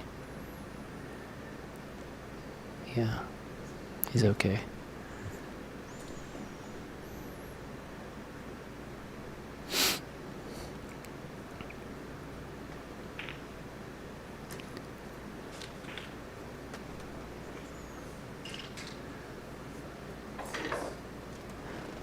I see Chuck said good effort. Thank you, Chuck. I just saw your YouTube comment. Thank you for that.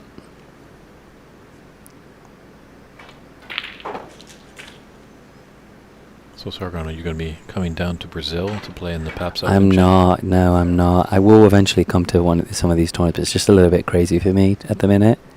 Traveling that far as well. This is tough. I've got a newborn, so I've got a 4-year-old and a 2-month-old. So, shout out for the other half taking care of those little nuggets. So, but yeah, it's been a little bit crazy for me too.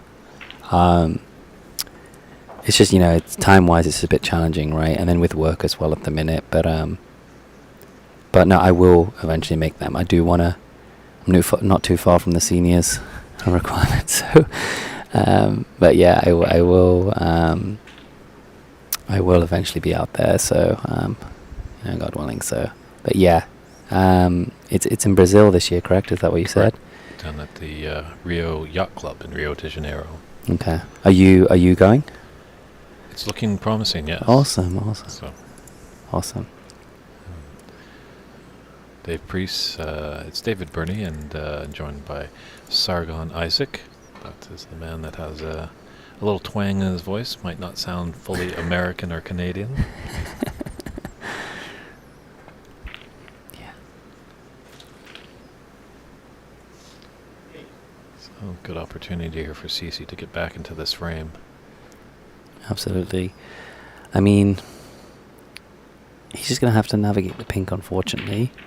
I don't see any other option apart from the red closest to the black spot.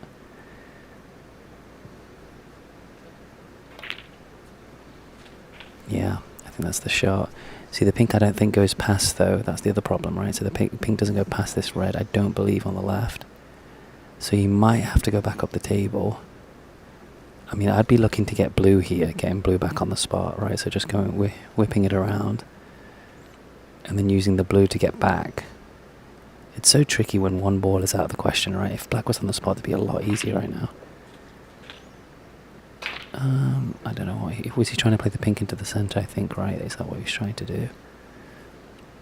Just a bit under hit him with bottom, I believe, so... He's got to go for this, he has to.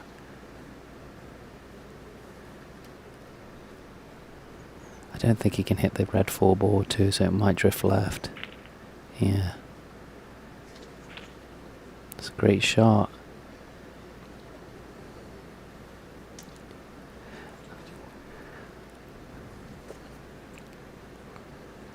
Also, these pockets are tournament cut pockets too, so they're a little bit tricky with these shots too. I was definitely missing a few sitters yesterday, so there's 2 tournament tables and 2 club size pockets too, just for the viewers as well. So these are tournament cut tables, and pockets are very, very tricky, especially from these tight angles and at speed.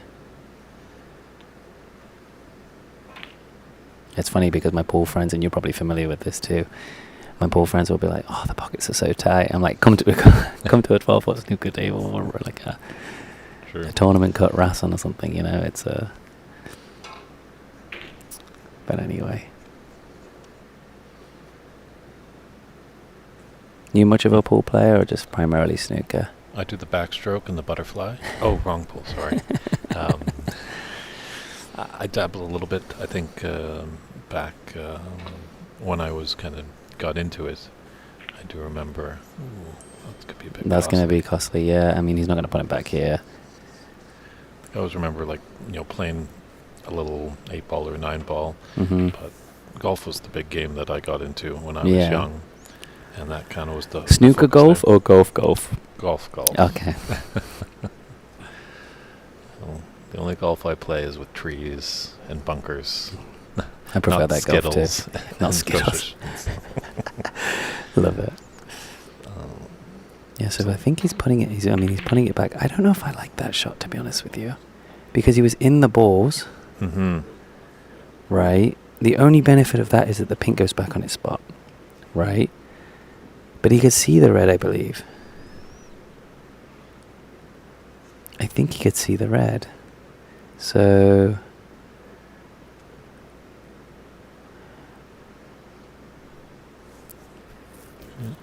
Referee Daly will just check with both players when everyone's in agreements. It's time to play on. It's a great thing about our game, sportsmanship. Oh, wow. It's pink again? It's pretty much the exact same shot. Looked like a carbon copy of the last.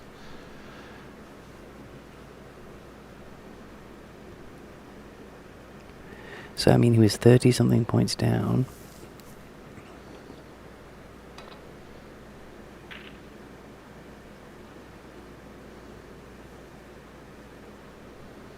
He was 30 points down, and now, I think more than 30, right? And now it's completely level from that small break in 2 foul.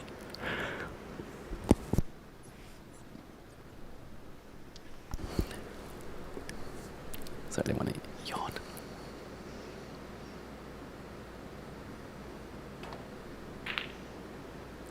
So for those wanting Stephen, Wong and Ramil updates, there's a 43 different Stevens ahead, 43 points with 3 reds on the table.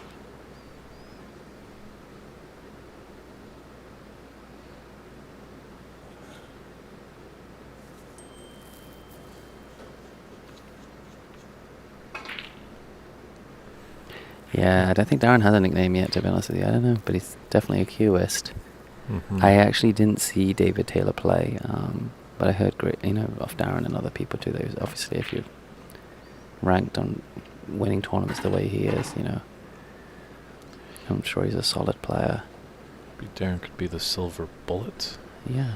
Yeah. Silver baby Fox Who Jr. knows? Yeah.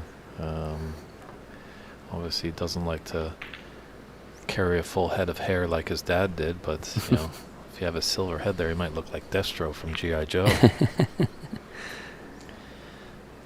Darren definitely an intimidating figure.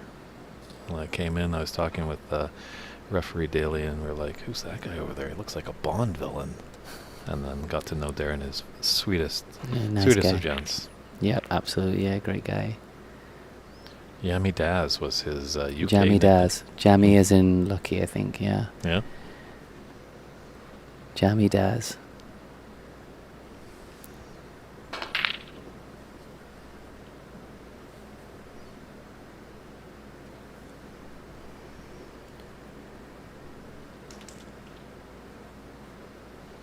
I haven't heard that word in a long time, David. Jammy. You used to hear that all the time. You jammy. And I can't say the other word, obviously, if it's not stream appropriate, but, Well, Sure. There's a few words that follow that, but, Family show. Yes, it's the first time I've ever heard that, so yeah. I'm learning as well.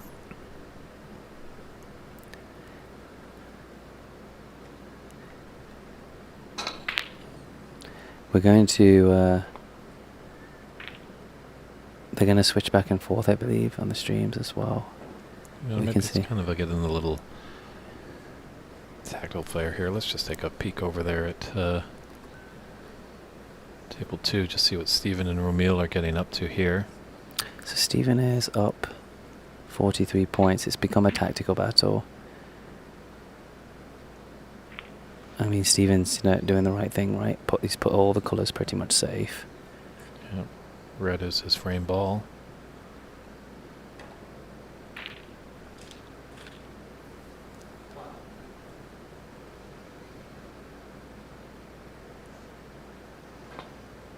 Yeah.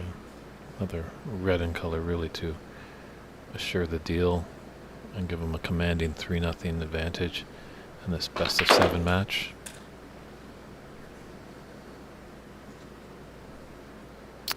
Yeah, I think, obviously Ramil has to win the next game to slow down Stephen's momentum, right? Obviously, otherwise he's done. Stephen's such a consistent player too. That's the other thing as well, right? Like and there's a few of them that put so much time into the game. And funny enough, all 4 of them, I'm just looking at all 4 of them in the lineup. Pretty much all of them are very active in mechanics and approach and just time in the game, right? Ramil, a lot of time in the game. Stephen, a lot of time in the game. CC, a lot of time in the game. Darren, a lot of time in the game. Darren and Ramil, I say that and he just missed an easy play, but it should be end of frame. And that's a concession there. So Stephen Wong, owner of the Embassy Billiards Club here, has a commanding 3-0 to lead over Ramil Azmat, all the way from Arizona. Funny enough that the 3 of these players in the semifinals own clubs. Yeah, that's true, yeah. And I was just thinking about it from a time perspective they're playing, and I didn't even think about the club ownership. You hit the nail on the head. See, pretty much all 4 of these guys, regardless of how they're playing right now, have pretty much approached every shot very similar, right? Like in terms of mechanics, in terms of, it could be a ball on the cushion, it could be, they're 60 points up, they're 60 points down. They really never get flustered. They just depend on, and you have to do that, especially in this game too, because you have to depend on your fundamentals with the tables being so tight, right? So, but back to this game anyway. So I think, see the tricky situation here, right? Because predominantly doesn't want to go for. He has to go for the 2 reds, but he doesn't want to make sure he misses the black. I would try and play behind the right-hand side of the reds, so you come up from behind the reds. Because if you go trying to hit the red off 2 cushions. Oh, he's going left.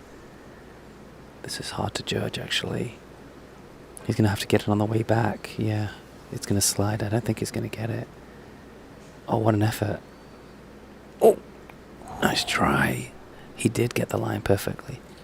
See, every time it hits the cushion at that speed too, it slides a little bit, right? So, but that was a great shot. I was thinking more from going, where would you have played this? Same angle? I was thinking going up towards the top where the referee is, and then right, and then that way, but I didn't realize you could see so much past the yellow. Mm-hmm. You know? But that was a great effort, to be fair. You don't want to go off 2 cushions because that's where you could hit the black. You want to go behind it.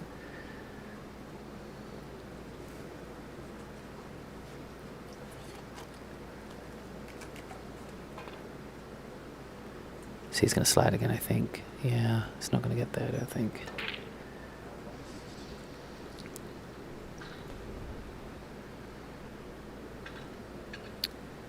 I mean, if I was lining this up right, I would try and shoot. I'm going to sound like a poor player, but I would aim for the black off 2 cushions because it's going to slide a little bit, right? So by the time it hits the 2 cushions, you should get closer to those 2 reds. That's a good piece of advice for Yeah. new and younger players, knowing that it's going to slide. So see, look. See, that's too much now, but he was trying to play off 2 cushions this time. See, the thing is, Darren's going to just keep putting it back, right? Unless obviously a miss is not called from the attempt, because there's no advantage gain. Pink is gone, black is gone, and they're not easy to make off these cushions, right? Unless he has a clear shot, and there's no need to go for it either. So I don't see this. We might be here a while unless he can. I mean, the other shot is that he gets the spider and plays the white up table and goes for the red by the pink. That way, he's unlikely to hit the pink, right? Because he's coming from the direction between the plane of the red and the pink. I think he's going 3 cushions again. What do you think? I think so too. See, did he play towards the black now? No, he had the line, but I don't think he has enough speed. Wow. It's a game of millimeters. Yeah, isn't that crazy? But see, why not? I know his concern was that he doesn't want to hit it too hard, right, to open it up. But at this point, he just has to get out. Because even if he opens it up, the blue, pink, and black is safe. So just hit it hard. Right? Mm-hmm. That's what I would do. Yeah, potentially, obviously, in the early stages of this snooker situation that he's in, possibly that's the case, but these points are really building up. I mean, if you keep missing it, right, it's becoming 2 misses. It's pretty much red and black. He's going to hit a bit harder this time, my guess. There you go. But see, now it's, like you play for the black, see? And then it's going to come up. There you go. Great shot.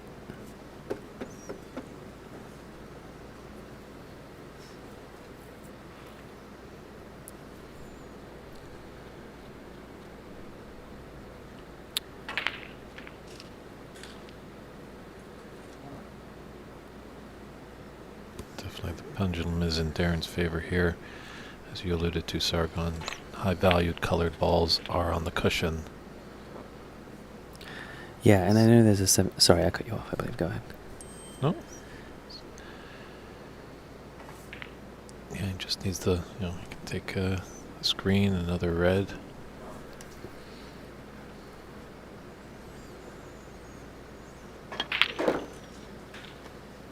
Yeah, he's got no intention of opening up the pink or the black, right? He's got a little bit of a lead. Slows CC down a little bit. Now he's just going to go for the red and leave the white where it is, just to make it easier to make. He might even play safe after this if he makes it.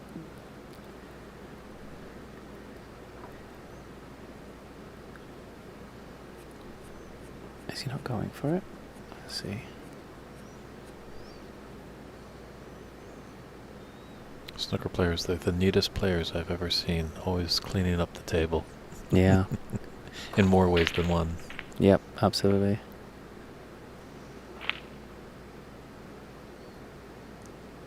Wow. That's a good shot.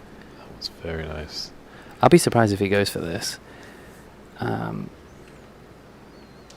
He Yeah. can, yeah. CC's definitely reeling a little bit from that last escape attempt, and just last thing he wants to be is probably back at another snooker. Yeah. I mean, if I was to guess the shot here, he's going to put the yellow on the cushion and white behind the blue. That's what I would do personally. There you go. I think you can see it there.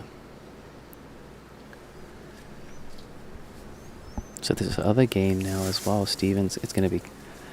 Ramil's got to go for it now, because he's just FYI for the streamer too. I don't know if we can... We'll go back to that match in a second. But that is 3-0 for Steven, who won that. He's obviously hoping to defend his title this year. CC's definitely feeling that's a poor shot there. Left a mid-range red for Darren. Yeah, at the climax of this frame, we'll probably jump over to Steven and Ramil.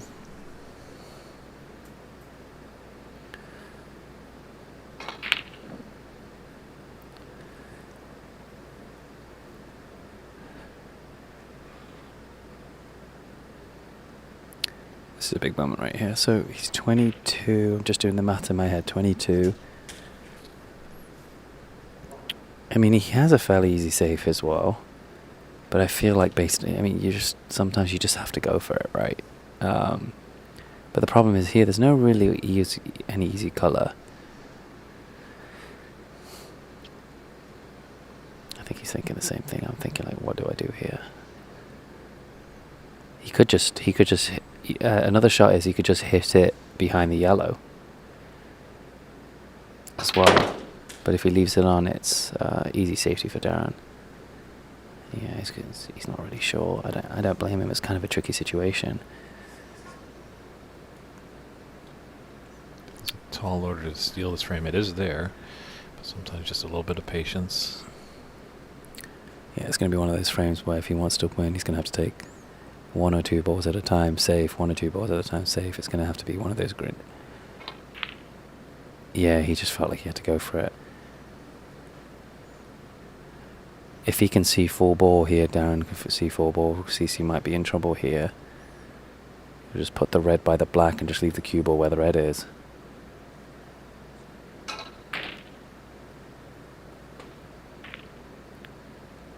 Pull it back a little bit just to make sure there's more of a fuller ball snooker. There you go.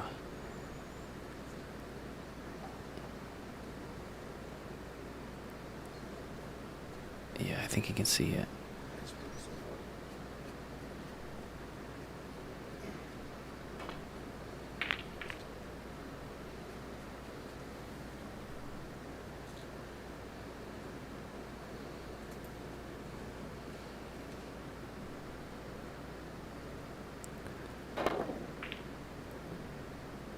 Oh wow, what a shot.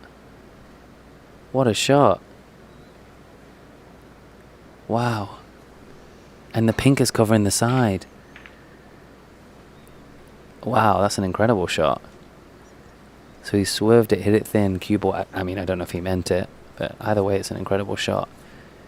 I don't think he can come to the bottom too, because the black's in the way. I think he can, yeah, he can, judging by how he's looking at it, maybe he can swerve it around the green.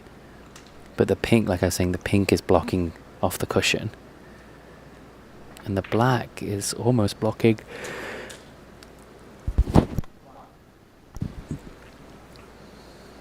the bottom. Oh, so you can see it.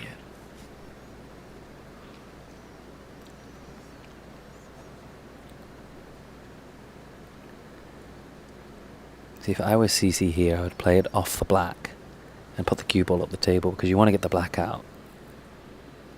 So you're coming left or right side of the brown? So I would come right hand side of, sorry, from his angle with the left, from where we're looking at it, the right, and just bring the black out. Like, it might actually go closer, like almost like that pool shot, like what do you call it, a carom shot. I don't know what the correct pool terminology is for it, but you're playing, I mean, you have to hope the red goes safe on the bottom cushion still, but you want to get the black into play and put the cue ball at the top of the table. Oh, he slow rolled it. That's going to be dangerous.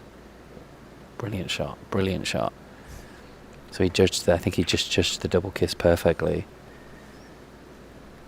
Oh, this is going to be trouble for Darren now. I think the blue's covering up table. Do you play the famous off the middle pocket jaw to come back for the red? I mean, I don't see other options to it. Okay, so he can go past the yellow on the left-hand side, but he has to watch out for the pink on the way back. He can also go on the right-hand side of the green and put loads of right-hand side. But I mean, either way, the shots I'm saying are very difficult, but I don't see...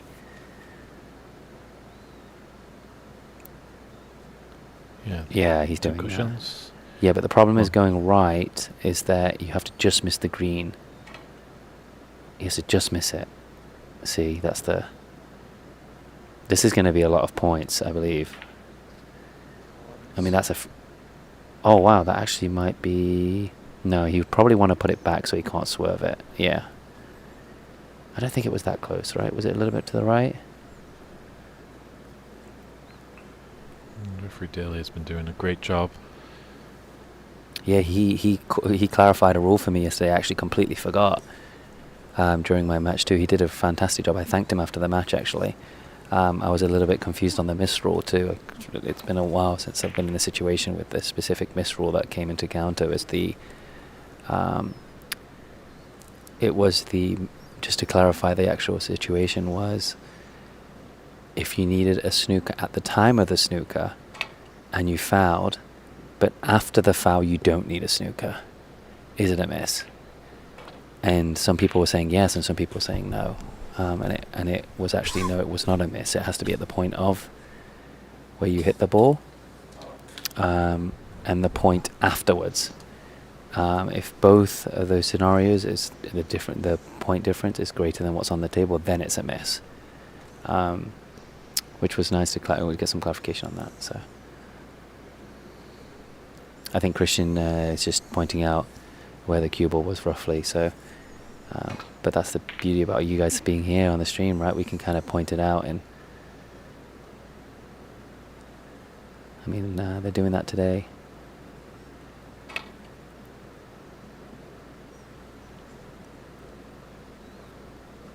Bit better of attempt there. A little bit more of adjustment. So David Brock. Do you know David Brock? David Brock. Do I know David Brock? Maybe face. David Brock. Which David Brock is this? Well, The I don't know. world famous David Brock. David Brock. Okay, I'm going to find out who this David Brock is right now. David Brock. I'm coming for you here. Let me see. David Brock. That's hilarious. The David Brock. Missed it. Has he got it this time? Oh. Just missed the green, but then just missed the red. So, as you accurately said, Sargon, this is a costly affair here for Darren. Yeah, he's gonna. I mean, we were talking. I mean, recall we were talking about having to get the colours on the table, having to find a way, going for some balls, being a bit more aggressive, just to find an opportunity to get, you know, those 15 points difference, which is very difficult when all the colours, the key colours are on the cushion, right? I don't think, you know, it's going to be... And look where we're at now. I mean, most snookers you can get out of, you know, within a few attempts, right? Like, look at CC's, for example.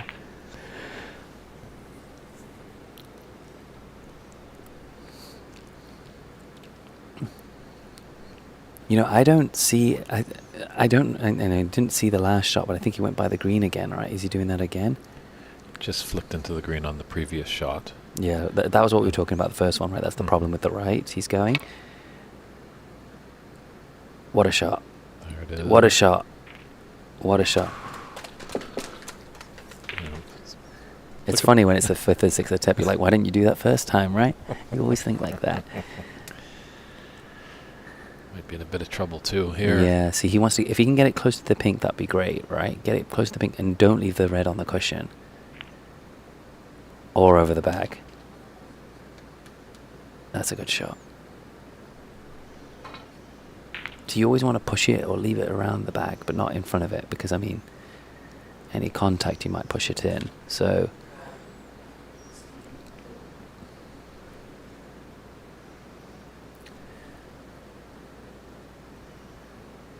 we might have to go back to the other match soon, because I know it's a bat or two on the final frame. So David, I don't know if we know each other. Do we know each other, David? I was just taking a look at Well, there are a lot of Davids in the game of snooker. There is a lot of Davids. David Brock, myself, David Burney, Dave Daly, David Vine, I think David Gilbert, David Taylor.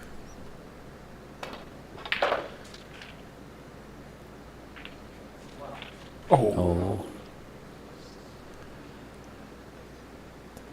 So for all you new players, the red will not come back up if a red goes in and off on the cue ball. Reds don't come up, but colors do come back up, even if they were on the color.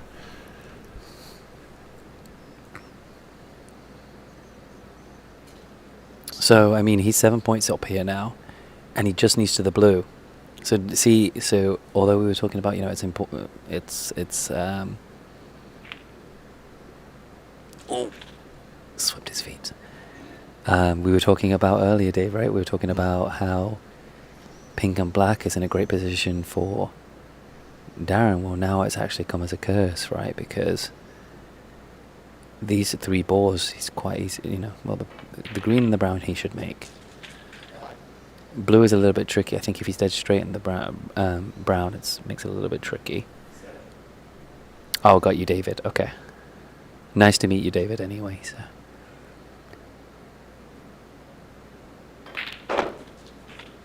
This is a huge frame for CC. Huge frame. I mean, 3-0 or 2-1. That's a huge, huge frame. He's guaranteed a break at this point. If he was to make this blue. Nothing special, just roll it in. Oof. Definitely thought about it. Yeah. He kind of snatched at that too. Did you see? He kind of hesitated towards the follow through bit.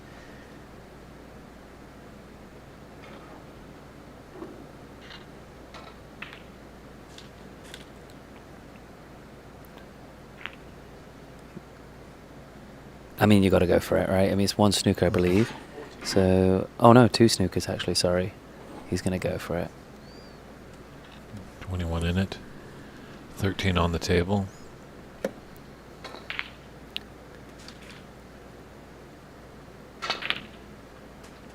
Yeah, I want to stick at that blackout. I think we should go to can we go to the Ramil match? Because I know he's mid-break, and I know that it's very unlikely getting, unless he gets that black off the cushion, we're going to get a snooker here. So we'll go back to Ramil's match.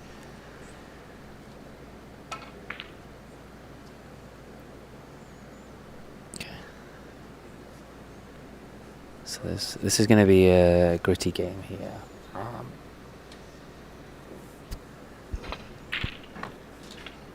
Yeah, CC just to clarify, CC just made the pink on the other table too. So that frame is the end of that makes the end of frame. CC takes that game. Now it's 2-1.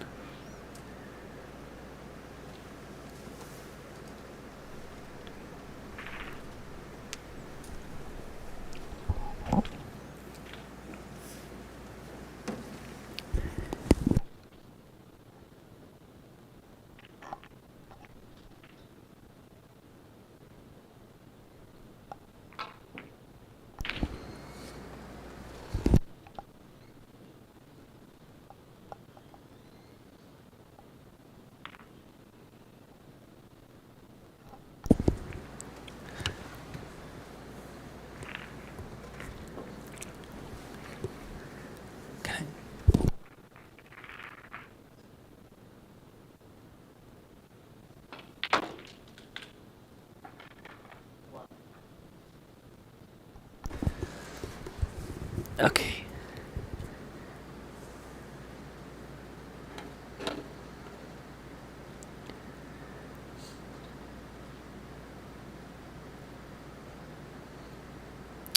Obviously, I mean, I could state the obvious here and say this is a big frame for Ramil, but it's absolutely a big frame for Ramil. You have to slow Stephen down here.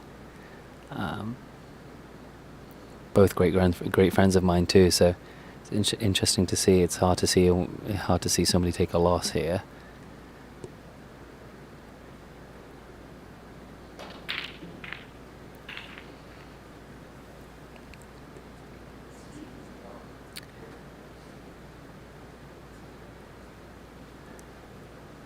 Both brilliant players, and now both feeling the pressure a little bit.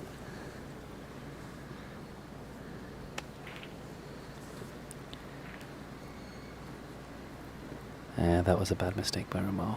He can squeeze through, I believe, and see that red.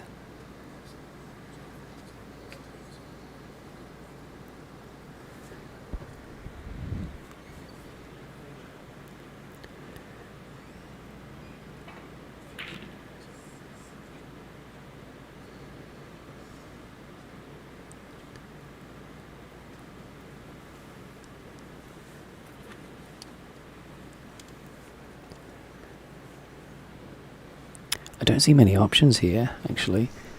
I think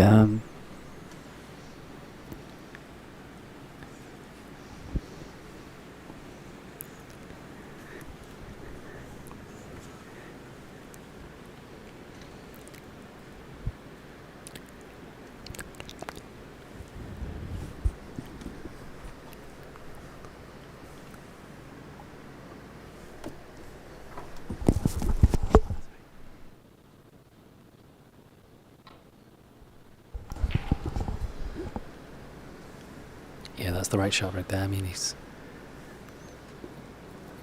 Yeah, he didn't have many options on that, as you said.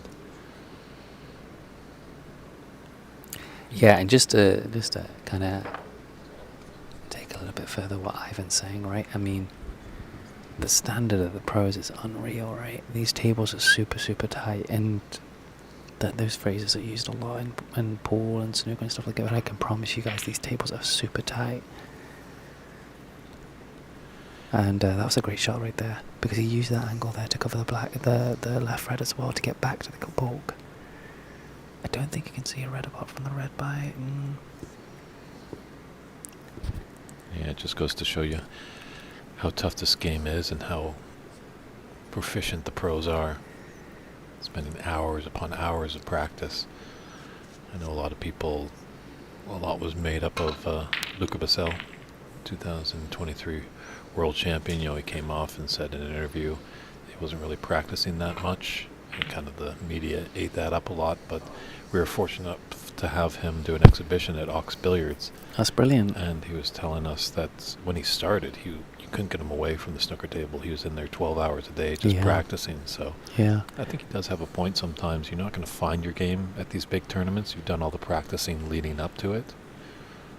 Absolutely, yeah. It's funny, one of the, I think somebody, I think it was either Steven or Ramil, and we were playing, don't recall where we were playing, what night we were playing here, we were practicing. And I have not played snooker at all in the last few months, or even probably the last few years, as much as I wanted to. Hardly anything, if anything. And we were here the other night, and I had practice, I think, Monday, Tuesday, Wednesday, like 12 hours or something, 10 hours of practice with somebody else's cue. And then we tried to get another practice in, and I think Ramil or somebody had said, if we're not ready now, then we're really not ready, right? You know, basically, because we put so much time in, like they've put so much time in over the years, like what's going to drastically change in the next hour, right? I mean, his point was that, you know, we've already put so much time in, and they genuinely have. And the same with the pros too. It's just more of a game day preparation thing at that point too, right? It's kind of like, it reminds me of school when I do that last minute, how they called it revising, last minute studying for my final exam. Like that was going to help me, and it still absolutely did terrible. But no, I hear you. They're putting all that time, and I think he referred to be like, what did he say? Something in the interview, was it like partying as well? He's like, I just went out with my mates and stuff like that, you know, like before something like that, or like just relaxing really with friends before the major competitions and stuff like that too. So major worlds, I should say. But yeah, and I guess that's your definition of partying as well has to come into play there, as I was fortunate enough to be at Sheffield, and I did see Luke after one of his matches, and you know, he was at the host hotel there in Sheffield, And maybe he's having a beer with some friends. Yeah, some and I didn't mean, sorry, I supporters. didn't mean it like you know, when I'm saying partying, I don't mean it Yes. like that. I just mean like out, like enjoying yourself, you know, in the sense of having a few beers, or just like, you know, typically most people wouldn't do before a major Mhm. match, right? So that's nice to do that, yeah, and play so well. So I think when they say partying, it paints a picture in people's minds. Yeah, exactly, you know.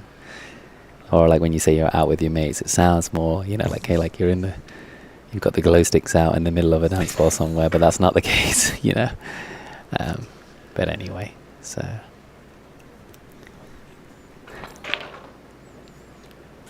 So Ramil is, I mean, what, this 18 down. Blue and black on the spot. Let's see if we can get this in and start the ball rolling. Yeah, Ramil is struggling. I know we both were struggling a little bit too. It's hard to get momentum on these tables, especially when you've missed a few. It's hard to find that momentum and just start making balls, right? Mhm. And especially too on the stream as well, and you're just trying to get some momentum going, and it's very, very challenging. So The big question, Sargon, as you alluded to, you got Yep. some youngsters. So you're going to be purchasing one of those 6-foot small snooker tables that they can. where do they have them? I saw it floating around on Facebook too. I think that's genius. Is it just is it just basically for half the table, or is it a miniature version of that? I think thought it's a miniature version. that's 6 by 3. awesome. And it has actual snooker balls on it, like snooker size dimensions and stuff, but just smaller pockets. Is that what it is? Not fully sure. I think Yeah. maybe they might be maybe less than 2 inches, just because to get the right ratio, I guess. Exactly. Okay, that'd be cool though. You know, you should send me, or if anybody has the details on that too. I'm just generally curious on how that works. I mean, if it's the same pocket size, except obviously just this smaller table, that's a great idea. I mean, that's the big problem, right? Like finding room for a snooker table too. Actually, my second title I won, didn't have the opportunity to play on so much snooker, but there's a place that's been really good to me. It's called Diamond Billiards in Modesto, and they had a golf table, like golf snooker table, and so I was playing on that a lot with snooker balls, and it was so tight, and that really helped me. But that was my prep for the thing, that I was just able to hit the ball on that table to just try and get yellow, green, brown, blue, pink, black, and it was nearly impossible to do. But yeah, that's the thing too as well, like just finding the room for, like, if you guys have not seen a snooker table in person, it's not the fact that the snooker table is big, which it is. It's 12 foot. I think you need 22 feet in length to, obviously with the table and the room to get down on your shot, right? 5 foot, Yeah. 5 foot each. I think it was 22 feet. If somebody can correct me if I'm wrong on that. I think so, like a 22 by 25 foot. Something room like that, is yeah, big. something like that. Because obviously you need room to be able to get down the shot and bring the cue back, right? So I think it's not just like you said, this place that you play snooker at. Was it Top 147 you had mentioned? Like, Correct. it's just finding, yeah, a lot of pool halls big, but just finding the kind of area to have a snooker table and the space to get around it, and sit down and have a scoreboard on the wall and stuff like that too. It's not easy, but yeah. And real estate is just getting so pricey these days. Exactly, yeah, And exactly. But yeah, no, I think I'm interested to see where snooker takes off in Canada and the US with the young kids, because I know there's a lot of people interested. I think the people that typically find out about it are the people that come to these pool halls and then just see this big large object with a green cloth on it. It's like, hey, what is this? And then they get some background on it. It's like, hey, snooker table, and they just start playing on it. I think that's probably what I found, like some of these young players getting into snooker is predominantly done. But yeah, I'll be interested to see where it takes off. I know pool has exploded with the youth, right? Mhm. And there's still a lot of room to grow there too. Snooker, I'm just not sure yet how it will take off with the youngsters too, unless they have available facilities nearby them, or like you said, get this 6-foot table that you were referring to. So the dimensions that are around the table needed is 20 by 24. Okay, thank you, Praneet. Yeah, I knew it was around 25 or something like that for the length, but thank you for clarifying that. Yeah, that does help. Thank you. Yeah, I was just curious. We were just talking about dimensions, and I think a big thing that will definitely help this game, the Olympics. yeah, and I was talking to somebody about that too. I'm still kind of bamboozled on why it's not in there, especially with some sports that are in there today. But Yeah. Esports. I think it's going to be a demonstration at the next Olympics. yeah, it's just kind of. I mean, it's really kind of just disappointing, isn't it? Like I don't know if at this point if it's something with billiards, like whether it's the gambling aspect or the social aspect of it. I don't know if it's that. I think it might be the old stigma. Like people when they hear, especially pool hall, let's say. Yeah. Pool hall, dark room, smoke filled. Obviously, not smoking rooms anymore. Shady characters and stuff like that. Yeah. But maybe we should get in the culture of just calling it like a billiard lounge or a snooker room. Yeah. That might paint a better picture. Yeah, and just to add on that too, I think when I think billiard hall, stuff like that, okay, so I've noticed two very distinct atmospheres, especially in snooker, especially in pool. And I've noticed English pool too kind of follow the American pool scene where it's like, the music and it's just more kind of a relaxed environment. Snooker I've always seen as like, if you go to a snooker tournament, like you complete silence, right? It's like full of etiquette in the game too. And I'm not saying there's not etiquette in pool, there is. But especially a lot of the pool tournaments I've been to, it's been very hard they've tried to like clamp down on dress code or clamp down on, just like attire and stuff like that too. And I think all those things help. But like you said, apart from all that on the side, it's the stigma, like you were saying, right? Like it's like just the image associated with like certain titles of the name or certain of the game, and I think also the confusion about how many games there are as well doesn't help as well. Mm-hmm. Right.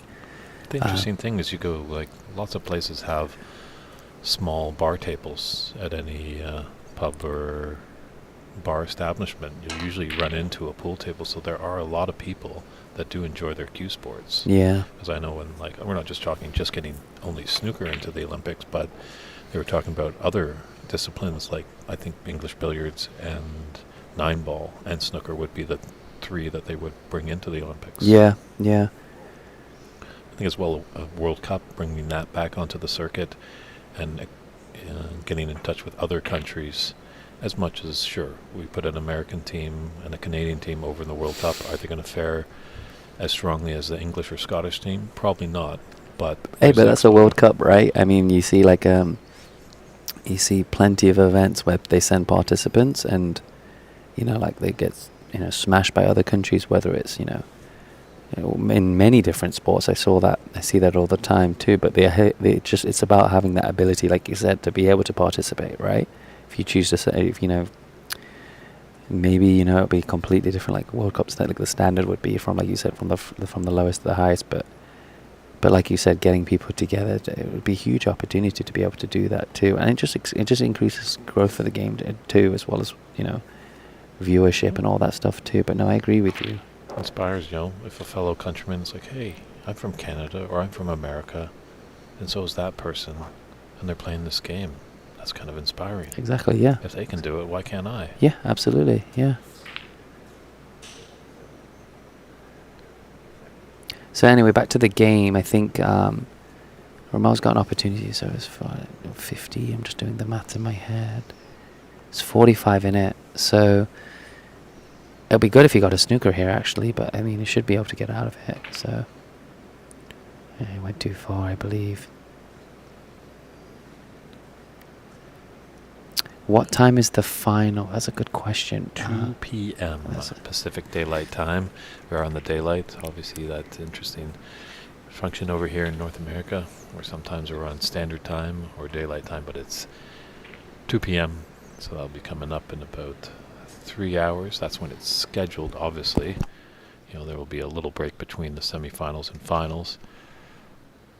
But Stephen is doing a great job here. He potentially could have a whitewash victory, and that could get us there quicker. And Darren is up 2-1, but CC battled back in that third frame. And they're just we've got a fair amount of reds over there, so I think we're just going to maybe kind of stick with this table and hopefully see it come to a climax of this frame. It could be even a match winner for Stephen. Yeah, let's. This could be it, actually. Right here, so if he's got a shot of the black. he might try to go to the black and just end the match here. Yeah, This might be it. put the nail in the coffin. No, I missed it. Oh, he We're sick. There's a conceded. concession there. Yeah, I think just Ramil was just not feeling it there. So Stephen Wong, last year's champion, is going back to the promised land. Can he be? Well, Raymond Fong, who's on the stream, you'll have to correct me if I'm wrong, Raymond. But I don't know if there must be a back-to-back. Did you win back-to-back? Ahmad won back-to-back championships when you won this championship. So I won it in 2012. I honestly forgot what years, to be honest with you. Was it 15 and 16? Yeah, I'm sorry, I forgot it. I think there was 1 year I won back-to-back. Houston and New York, maybe? Yeah, I'd have to double check. It's been a while, to be honest with you. But yeah, that's kind of embarrassing that I don't know the actual dates. But yeah, there was 3 times I've won it so far. So I was fortunate, like you were talking about the, like the World Cup and stuff. I was fortunate to be able to like represent US as well. That was a huge blessing as well. I went to Bulgaria and played some really top-notch players as well. But yeah, 3 years, I think, between 2015 2016. And then I took a break from snooker, so I've not really played in the last 4 or 5 years, I believe. I think the last one I was in New York, probably around 4 to 5 years ago now. So, wow, Raymond knows it better than I do. True. All right, we're here with the winner. He's giving me a back hug. He'll be in the final again for the 2nd year running. Congratulations, Stephen. Well played. Thank you. Good job. Well played. Do you want him to talk? Do you want to chat with him, or? He's a man of few words, but he's a man of action. That's for sure. Great host, But great this player. is, So, a nice. thank you, Ray. I honestly forgot. Yeah, it was 2012, 15, and 16. So, thank you, Ray, for the clarification. So.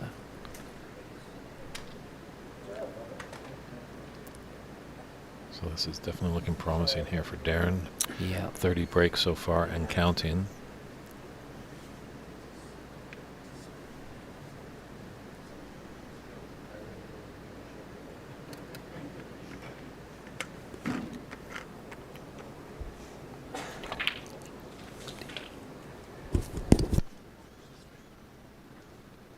Yeah, I really can't see it. Difficult situation here for Darren. Excellent opportunity to take a 3-1 advantage.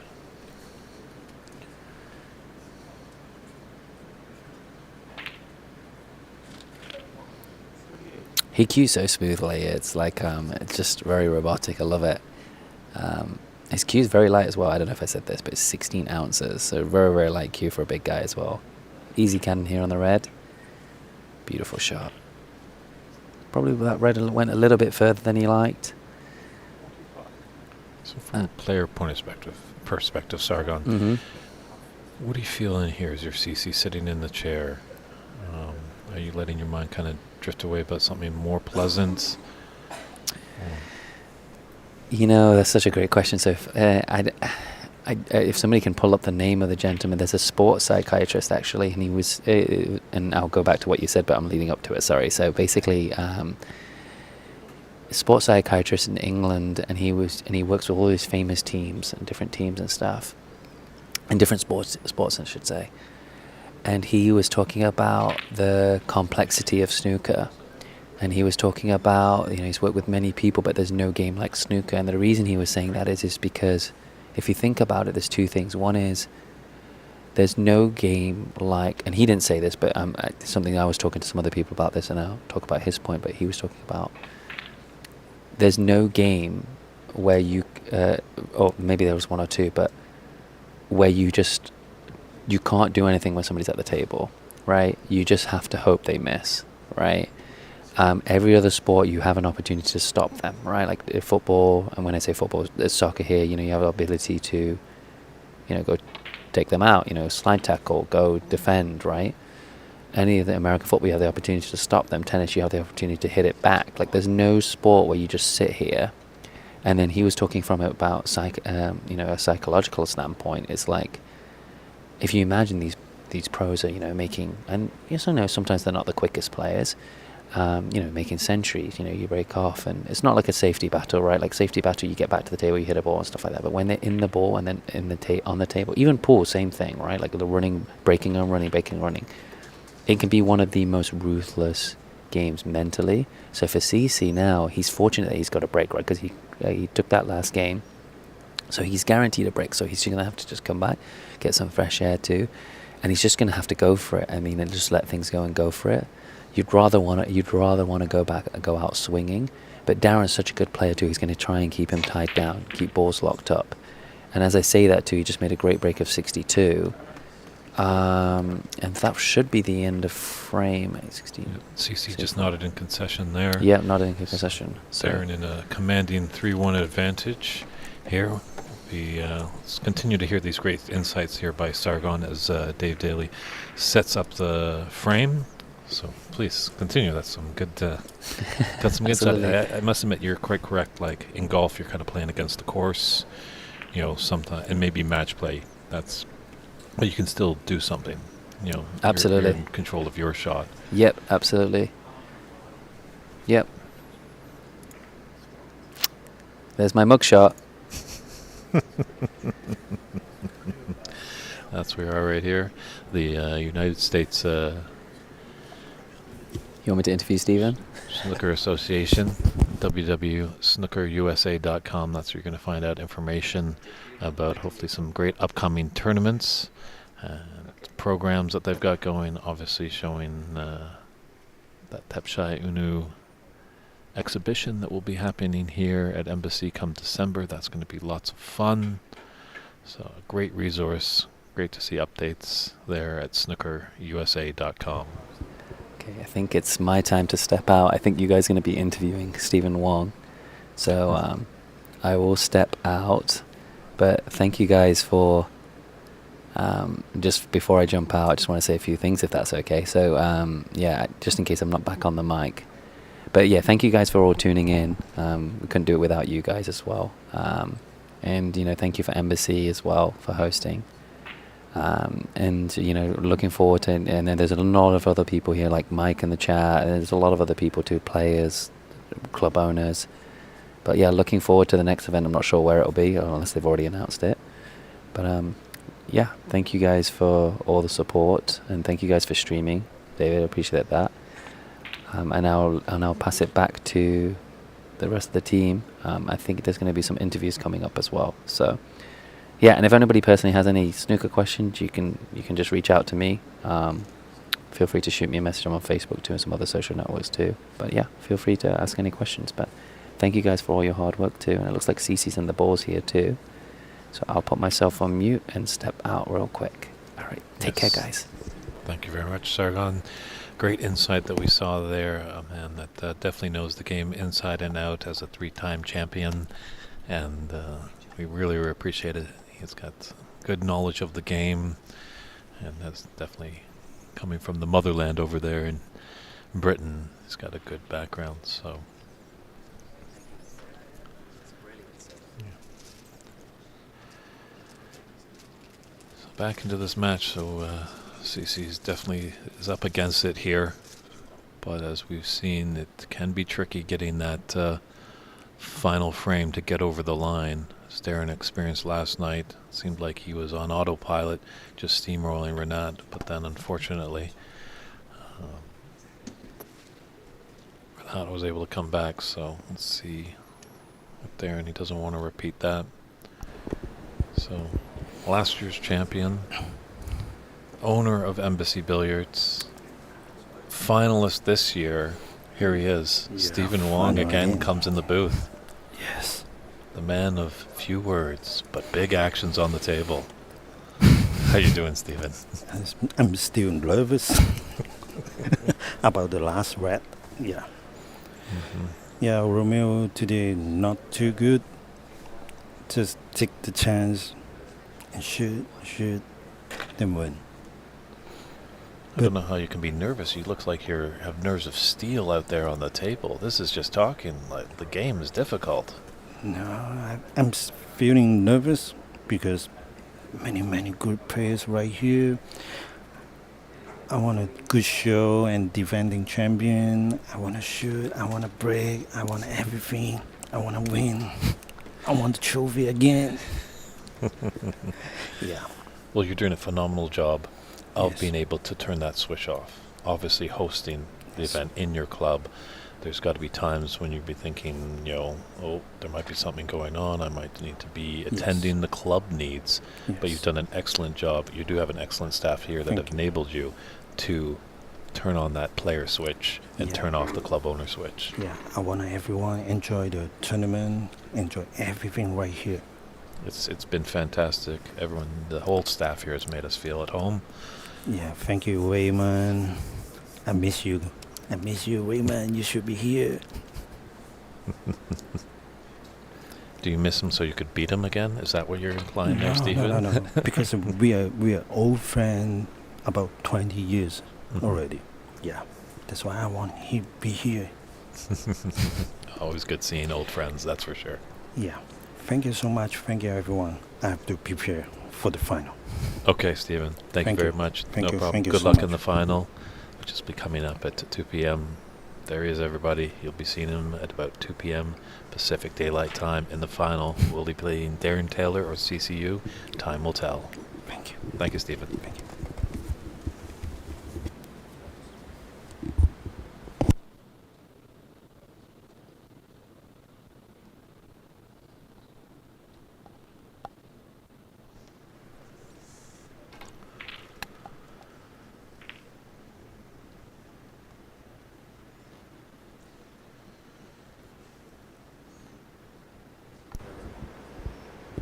All right, we got great action. I think rumor Ramil might be coming into the booth as well to commentate some of this match.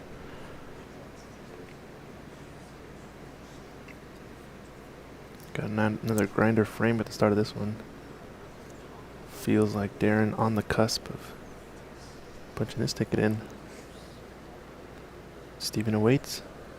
Sure, he's been in this situation before. I think he wants to probably get this match done and dusted sooner than later. Doesn't want to give CC a hint of getting back into it. I wonder though, we are a little bit ahead of schedule, unless this match goes to a decider. Since the first one was whitewashed, it ended up a little bit early. It's 11:30 only here on the West Coast. I think we're slotted to start the final in about, 2.5 hours or so. If CC gets back in this match, brings it to a decider, I imagine it's going to be pretty close to start time as well. But I think Darren has something to say about that.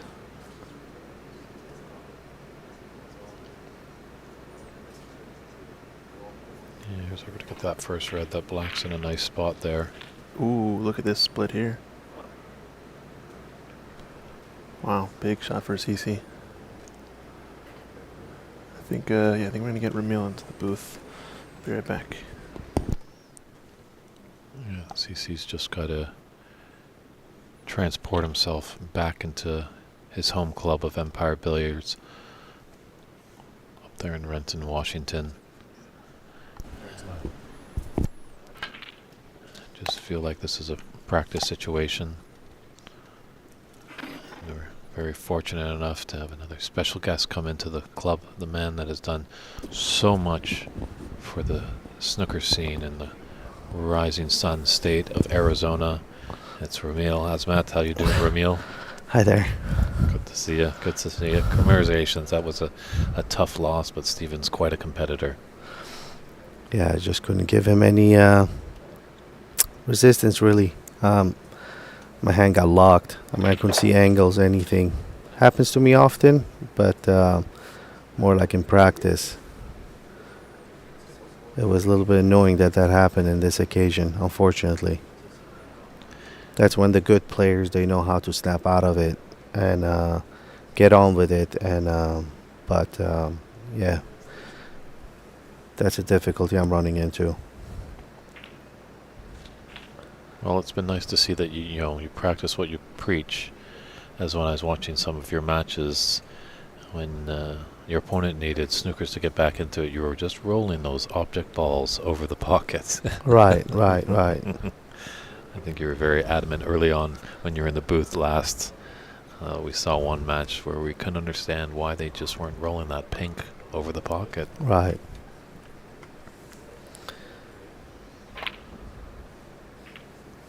But it's been an absolutely fantastic tournament. Been really enjoying it.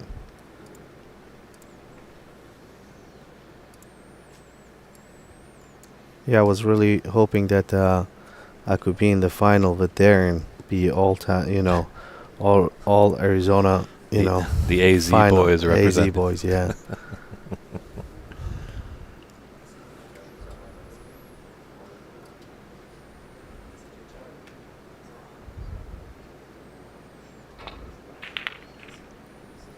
I don't know if there are two Arizona players, even maybe one in the final. That's going to put a lot of pressure on your state to maybe host this wonderful tournament. Yeah, that would be good. Yeah, we've been thinking about it for 5 years now to host it there, but unfortunately, there's not just not enough room Mm-hmm. to host, 32 players or more. But really, this is the venue. This is the venue we want to host, all the tournaments, if it's possible.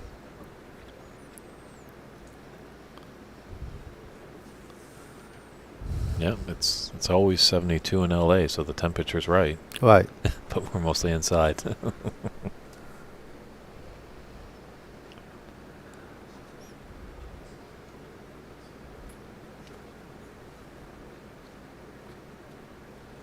While I was playing, I was watching Darren as well. He's queuing really well as well today, like he did yesterday.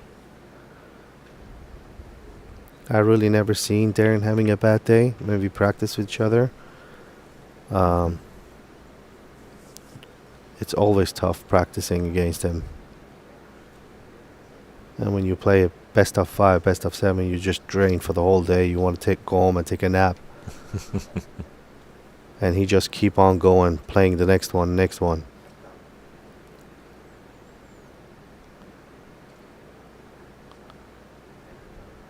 He understands the game really, really well. Not only that, he's a great coach.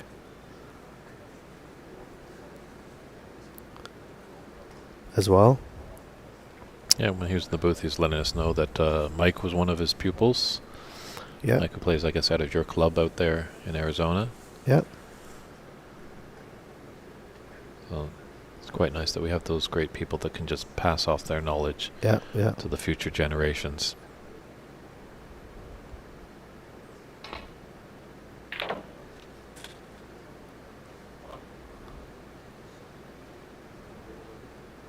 I don't know if you can see the black from here. But that's the right shot to take.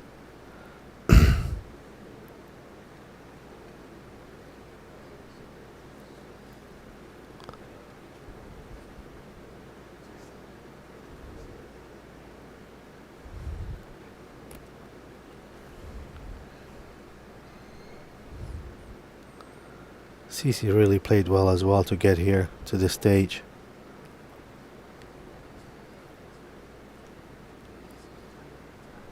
Yeah, he's quite a strong player. Yeah, I was You feel that at some point he is going to be hoisting that Tom Collins trophy, as well as yourself. Yeah. You're always a battler in here, going down to the last days. Yeah, just can't execute the last final days. But I was looking at CC's breaks, really consistent of 30s, 30s, 40s, 50s, and 60s.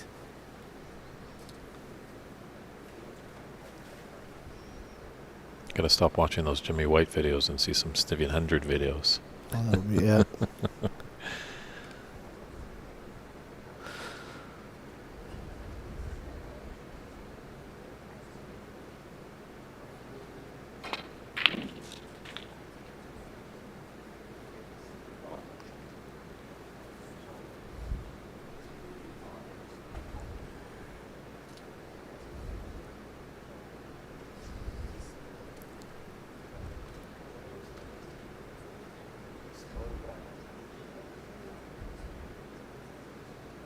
So what's your shot here, Ramil? What are you feeling? If you're in CC shoes, what are you doing here? I mean, you want to cut the pink thin and get the white behind the green.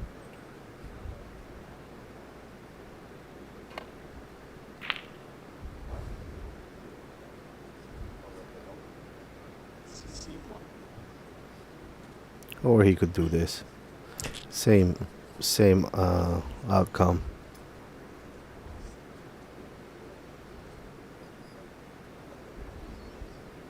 I think these players sometimes feel that we're talking and they just love to prove us wrong more often than Yeah, not. yeah.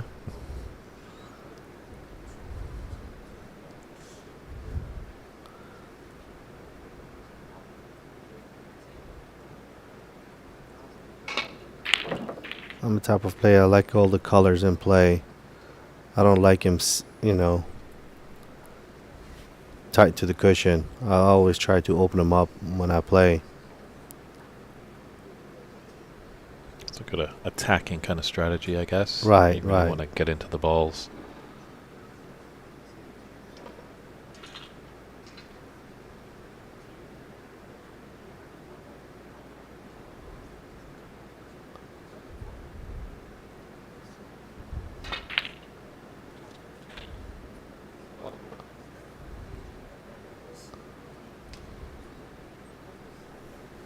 That being said, unfortunately that pink is on the side there. That's going to probably be sitting there for quite a while, I think. Yeah, it's okay as long as blue and black in play.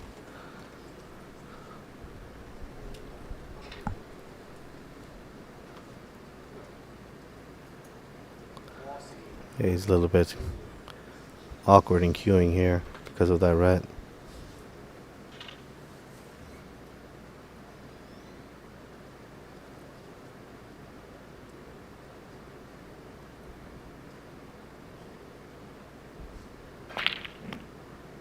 Yeah, good eye there, Ramil. That was just a bit peculiar with that red and forced him to unfortunately miss that shot. I don't think he's left an easy open there for Darren.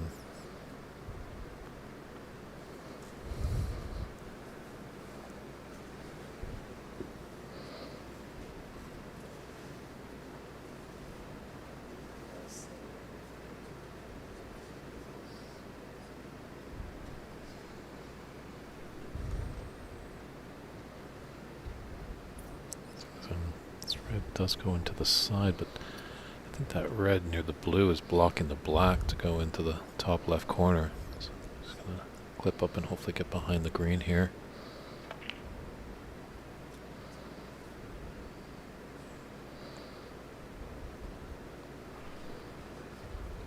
It's a decent cue ball. Could have been better with a few more rolls to get tight to the cushion, but still creating a lot of space.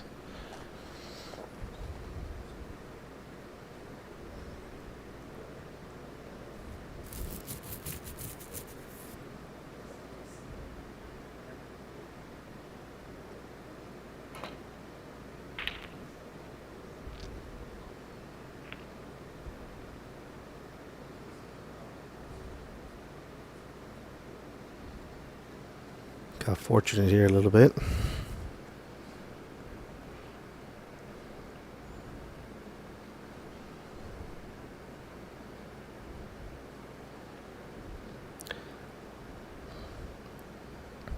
A shot to nothing with that 5 red. Oh no, taking a... Ooh.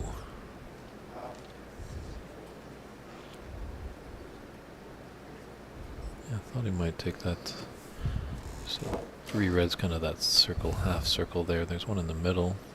Might have the angle to try that in the top right and take 2 cushions, go back into bulk, but that didn't happen. Took a different red and went in off.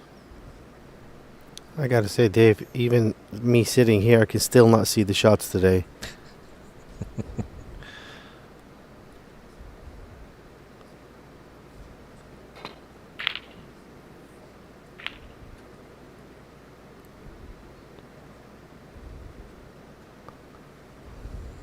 How did that yellow come to his rescue? There's just a starter here for Darren. Let's see if you can hold it for black. I don't think you can. Maybe come up and down table.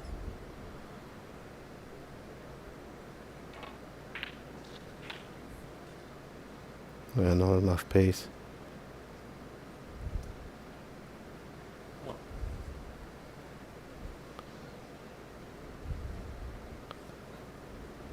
Just a stunt and hold it for the right red.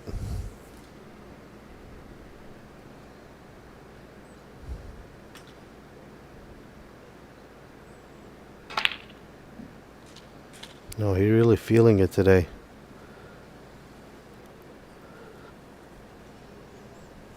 Yeah, I think definitely that match last night against Renat is definitely going to really help with him, as he was come out of the gates, but then Ramil really fought back to force a decider, and like Darren had to keep his bottle and just plow through.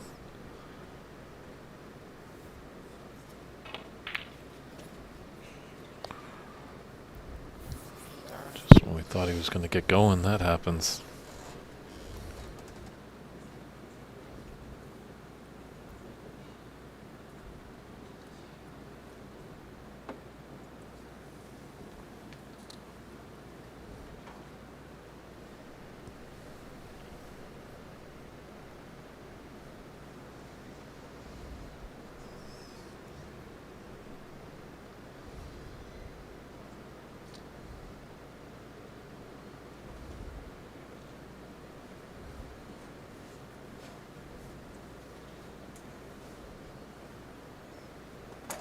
Shaking it out. It's funny. It looks on our TV angles that Yeah, he can see the red, right?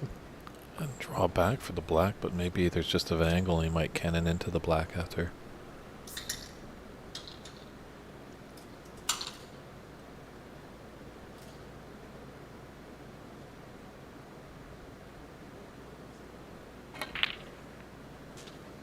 Yeah, that's a great shot.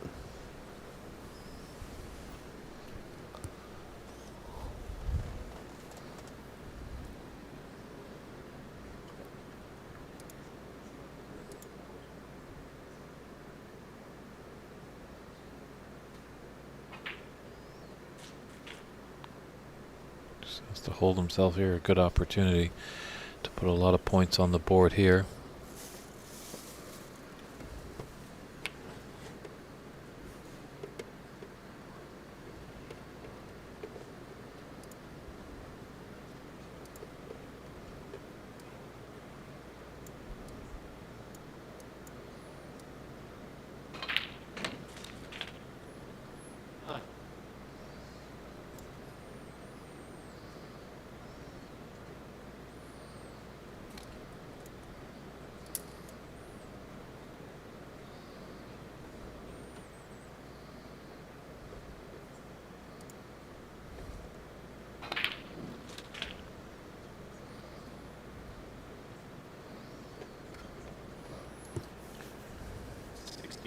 Yeah, snooker's never a game of sprints.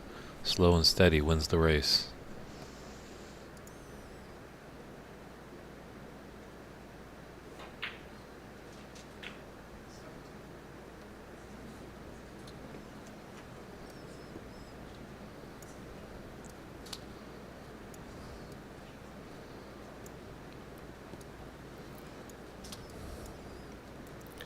There's a huge difference when you go from, the tables on the right side to the left side on the steel block. It's so much easier to play on the club tables. I mean, easy compared to these tables. The TV tables.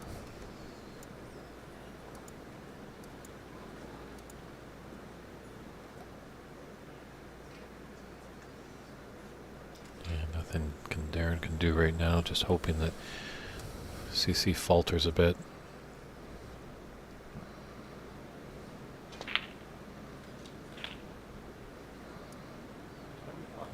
He might have done a little bit there.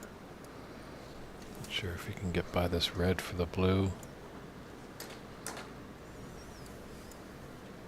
He's got to be mindful that there is a red in the bulk area.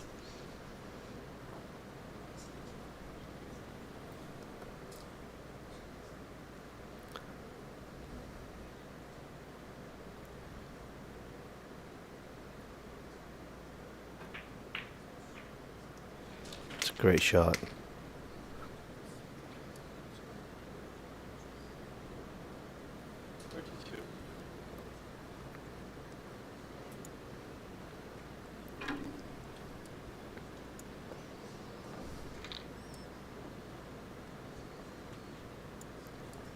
Fortunately, well, no, these are not gold star tables.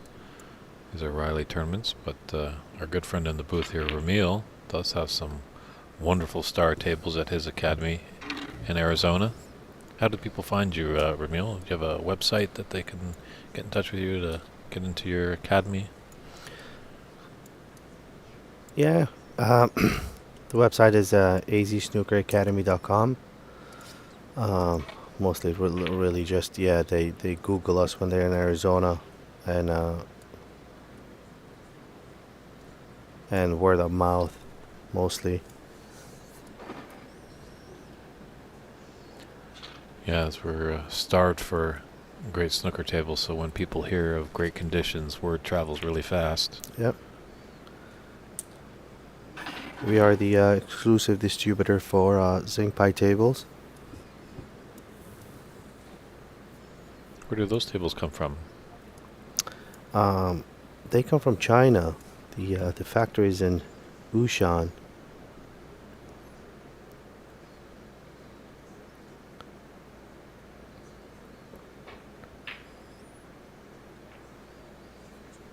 Those guys do so much for the sport. Zinc pie does. Mm-hmm. They literally have 3 huge castles next to each other built in Wushan. One is the venue where they play the Chinese pool tournament, and when there's a snooker tournament, obviously they change them out and it becomes, snooker venue. And then right next to it is the academy. There's around 70 tables in that academy, and they give out scholarship and also points towards your education. They charge $10,000 per student, and that includes your stay, your food, and all your practices, coaching, and they give you an education of how to run a club, how to dismantle and install tables, how to become a fitter, and how to become a pro player. And that's why China's producing that amount of billiard players in a high standard. Mm-hmm. That's all they do. They breathe snooker. They breathe pool. So, and then, not least, they have another, like a huge castle built, and that's the upcoming billiard museum, the first billiard museum ever. And construction was there, and the building is there. When I was there, they were basically doing the, everything was done. Electrical drywalls were up. They were in the final stages, and they're giving a section for U.S. So we can provide them with Hall of Fame and other different, materials. They're actually looking for cues, balls, tables.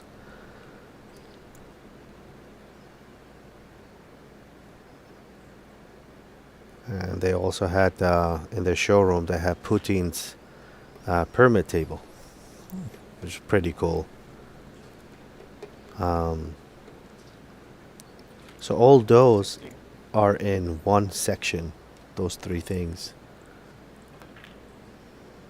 And the museum is, the grand opening will be in December.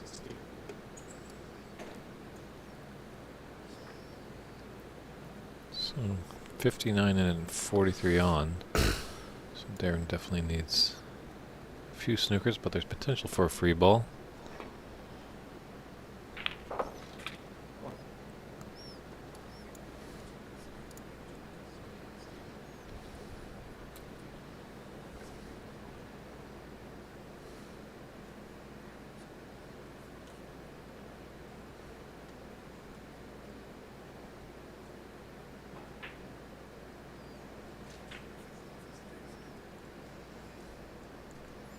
This could be really good for snooker here.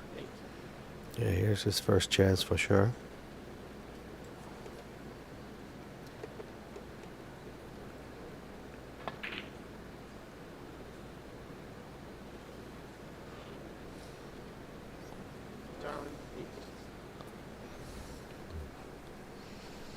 Actually hitting that horn, put that red out. CC at least can hit it. He's not obstructed by the black. Looks like he's putting a little bit of swerve masse on it.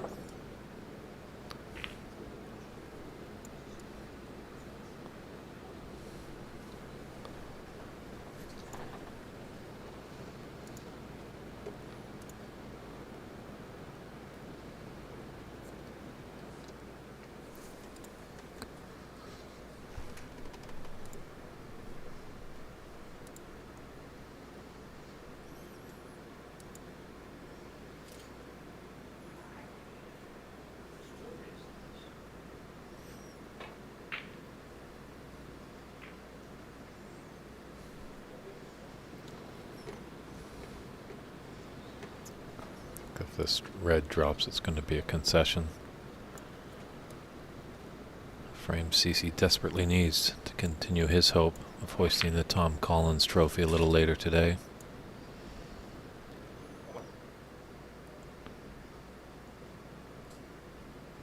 Solid as a rock.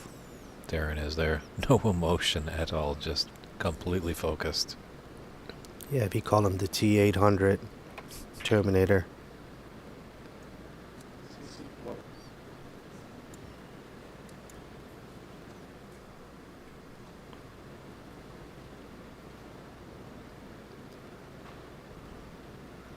I think if he wins the jackpot of 100 million, I don't think you see a smile out of him or any emotion.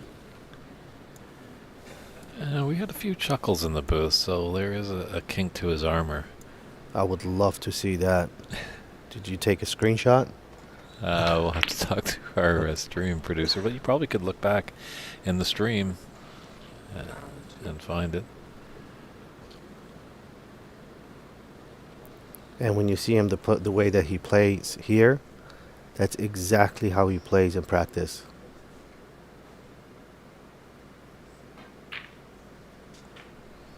There's no such a thing for Darren being, playing practice or match. It's all the same. Well, he does have a background. He was in the military, so I wonder if that has something to do with it. Oh, for sure.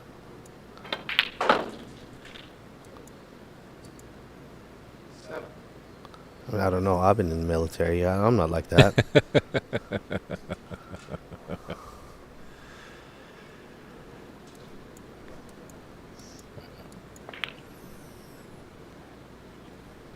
So that's a concession there. So CCU is crawling back into this match. Takes the fifth frame.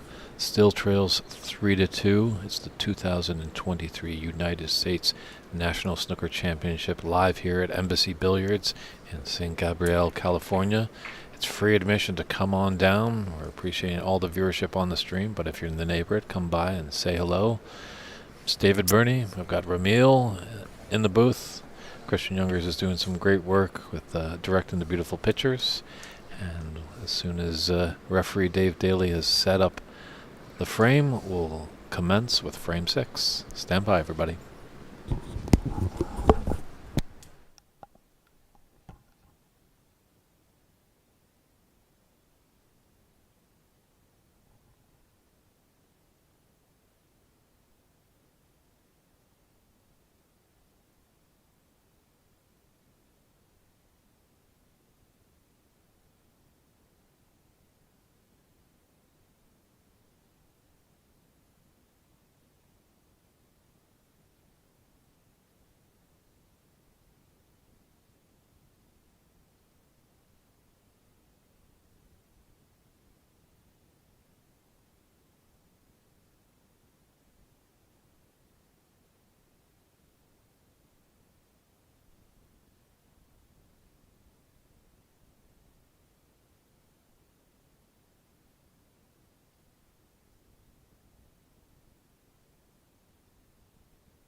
we go, back at this semifinal match between CCU and Darren Taylor.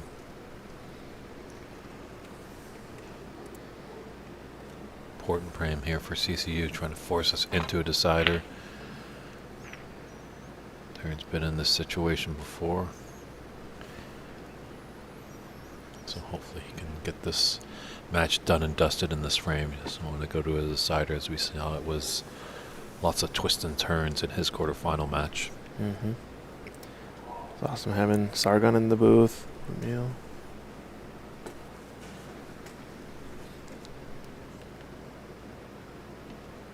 Pretty cool stuff. Yeah, it is $5,000 for the winner. Not sure what the prize is for the high run. Right now, Renat Danka has that at 105. And as well, true, good observation there, TK. Darren, who is quite knowledgeable of the game and has been around for quite a while. Surprised that he kind of played on in that last frame nearing the end. But maybe just wanted to keep his cue arm loose. And our friends up there at Ox Billiards in Seattle, thanks for the kind words. Appreciative of all the hard work that myself, David Burney, and Christian Youngers do, as well as Dave Daly stepping up, refereeing.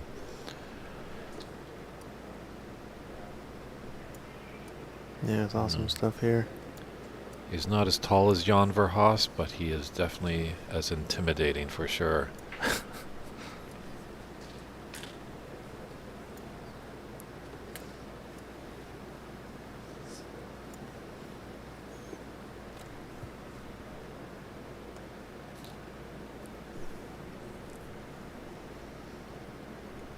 CC in here first.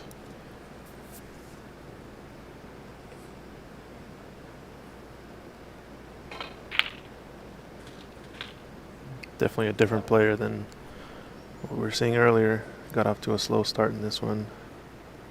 Darren's just so consistently on his game. CC looks like he's more comfortable now, settled in. Yeah, getting that first frame a few frames ago just really helped him.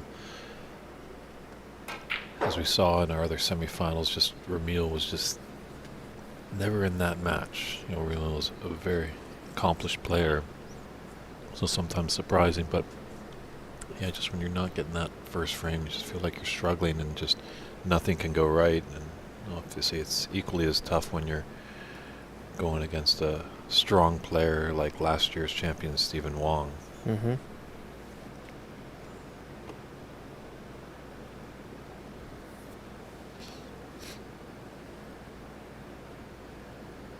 Yeah, David Brock, I think you're right. I think it was kind of a tactical way to kind of break up the sort of momentum in the match. That's why he played on in that last frame. Nothing really to do with a chance to win it. Granted, if CC does make a crucial mistake, he might be able to take opportunity, but more so just trying to switch up the rhythm and get things a little bit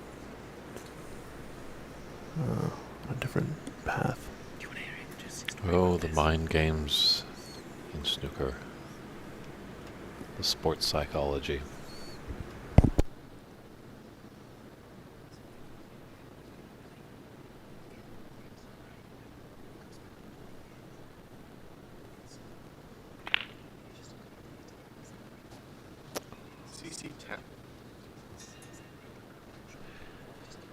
Pot had some length, so it was a little difficult.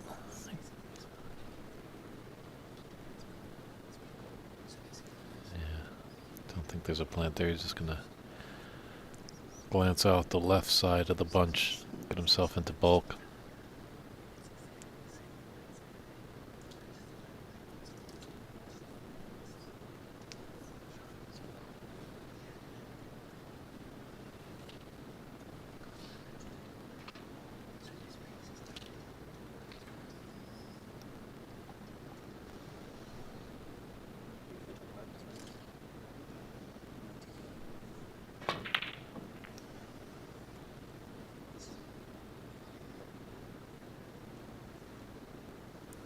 Just needed to pull up just a little bit, just a little pacey.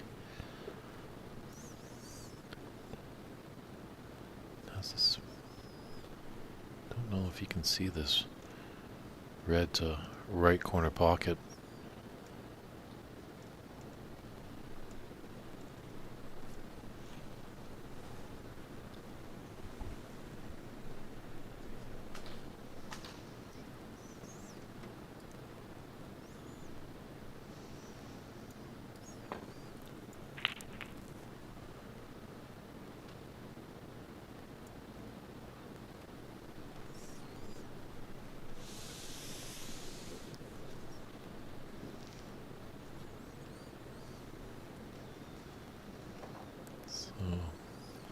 Not a great safety there by CC.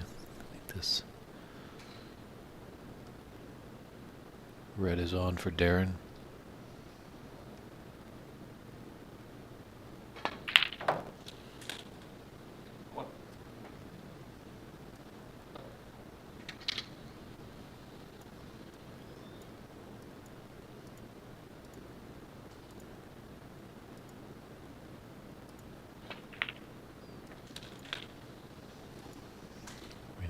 Darren gets going in the balls, he's very dangerous.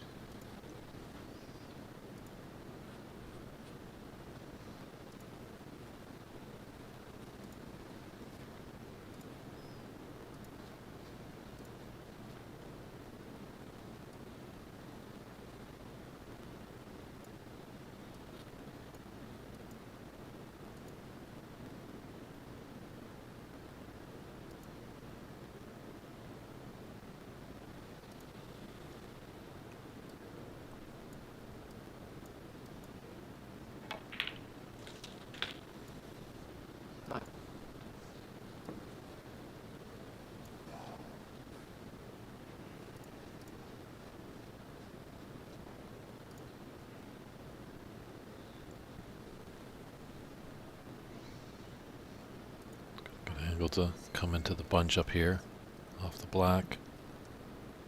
If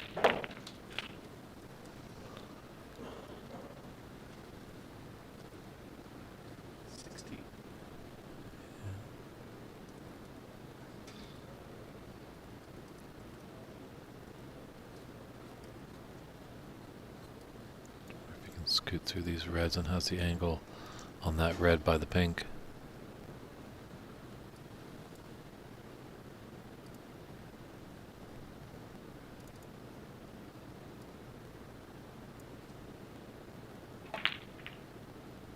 And it's there, so the break is continuing.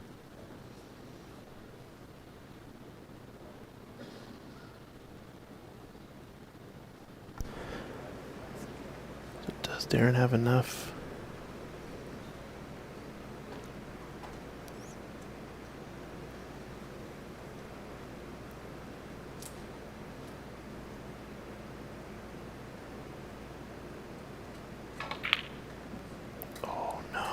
Say it.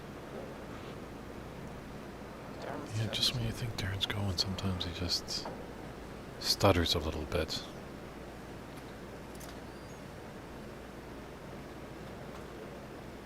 So Sargon came over and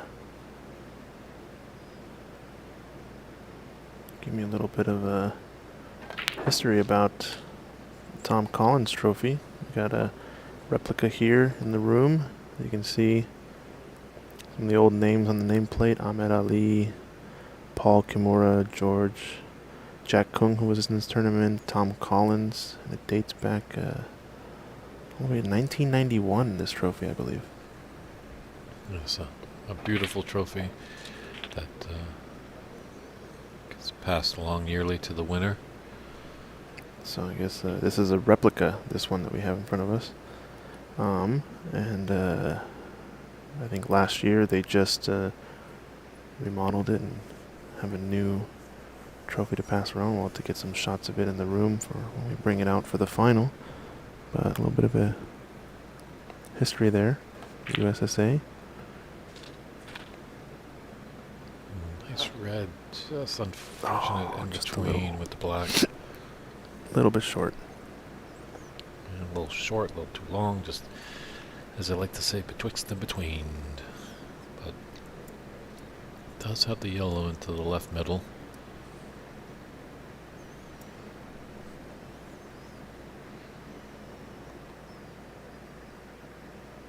There he is, T1000.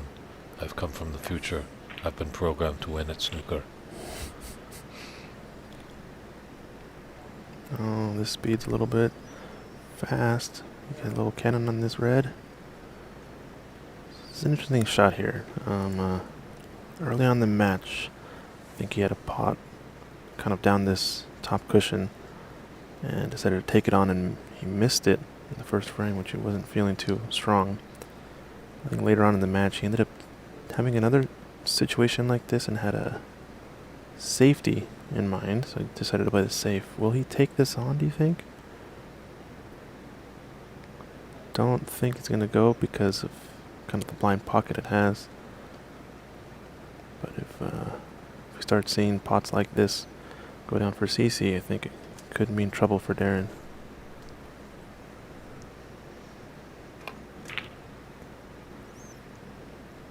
It's going to leave a pot.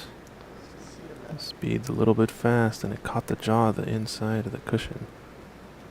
I think it's going to pop out a little bit farther than he would have wanted. Yeah, not an easy starter for Darren, but it is on there.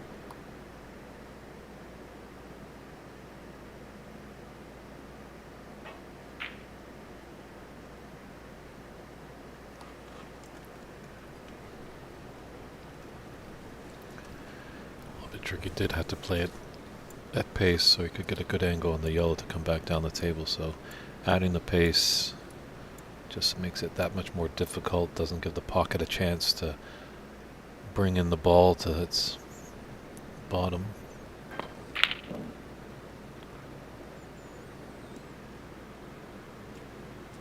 I think this cue ball might be covering the red that was missed here. And if CC manages to cover the red up table and the bulk cushion, could be trouble, but no. A little bit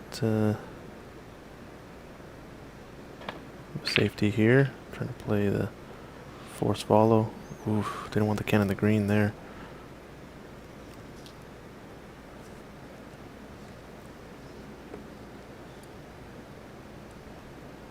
You just might be able to clip the left side on our screen, CC, and come up two cushions and come back up into bulk.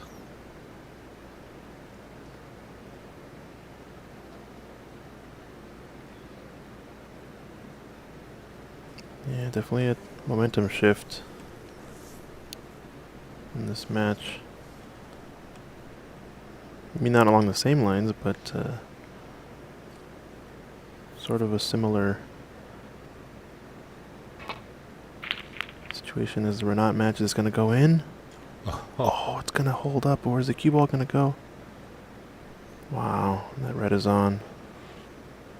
Hey, I think I'm seeing a little smile there by Darren. Not a happy smile, but there's a little smile from Ramil after that shot. Now he's returned to his stoic, stone face. No emotion. Let's get on with the business.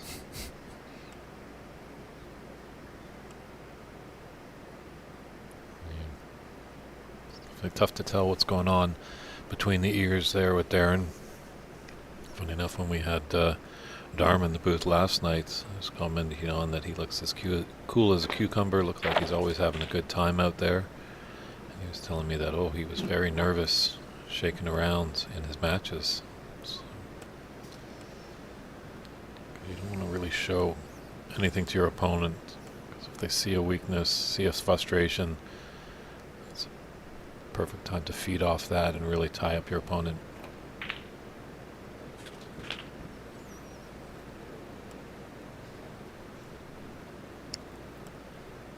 We saw Jackie Wee, a great competitor in this tournament early on. When he was in a match, his head was in his hands, showing a lot of emotion.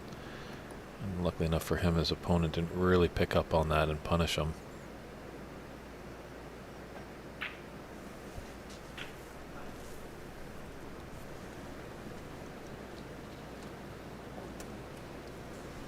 Yeah, CC looking strong now.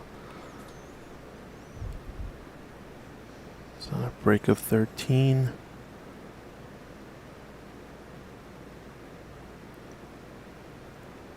Still gonna need a lot of these reds.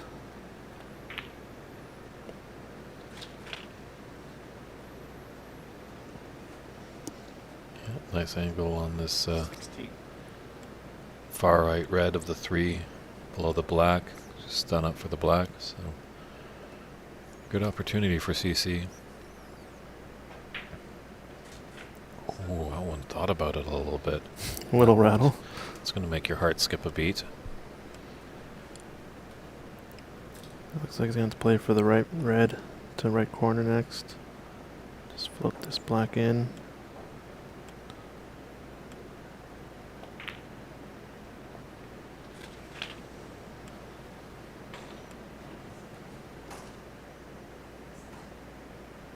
Now, that was a beautiful shot right there of referee Dave Daly spotting the balls. So many people just drop it on the spot.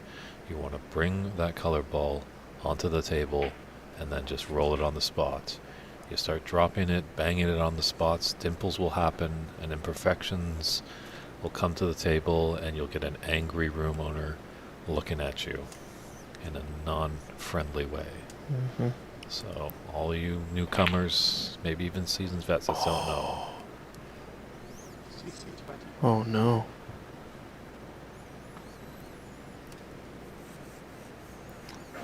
Just got interrupted there by the miss. True, yeah.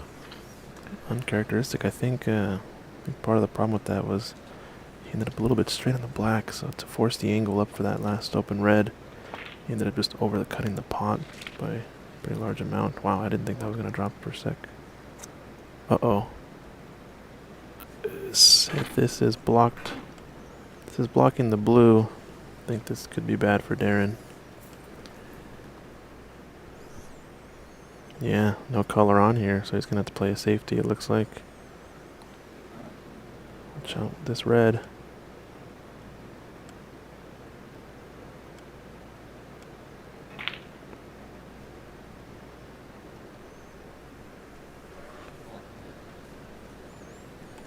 Nice snooker right there.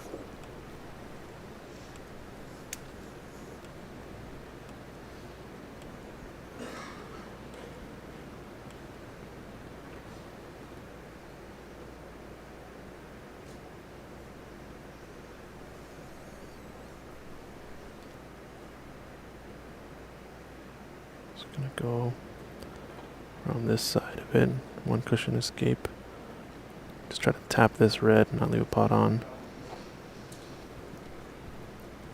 Just gonna be a couple attempts though, I think.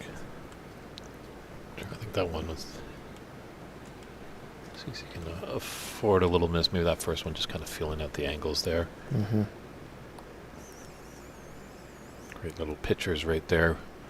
Seeing what dedication, definitely concentration our referees need, and Dave is top notch. He does a great job there.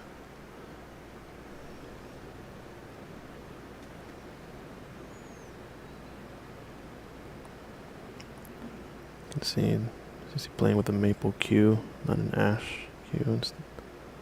I believe it's a Stanford cue brand. Did well to shorten the angle on this one, but it's going to hit it a little bit harder than he would have wanted.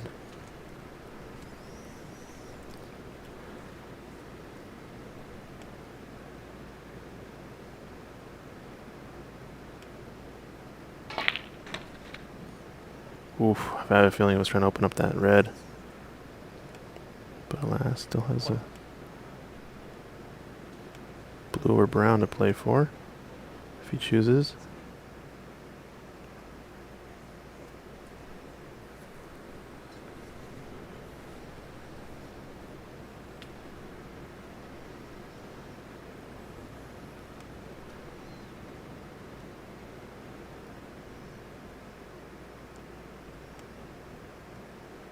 CC just trying to stay loose over there.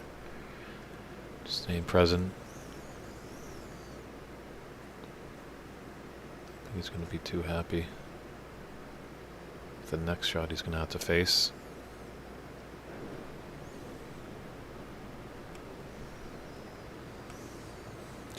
just trying to find exactly where he wants to put that cue ball. A real student of the game.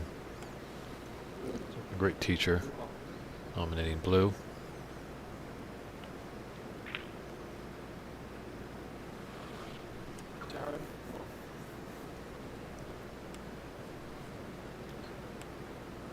Yeah, we've seen him pot heavily. A couple 80 breaks in the tournament so far, but definitely knows how to lay a snooker when it is needed. Doesn't risk. Sometimes you see that a lot with the more novice player, newer player to the game. They get excited when they're on a break. They don't realize sometimes you gotta take your points and then run away.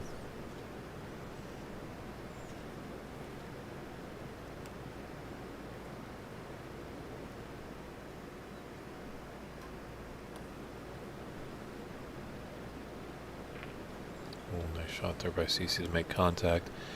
He has brought it out. It is potable.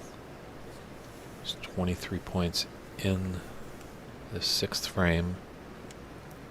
And there's 35 on the table.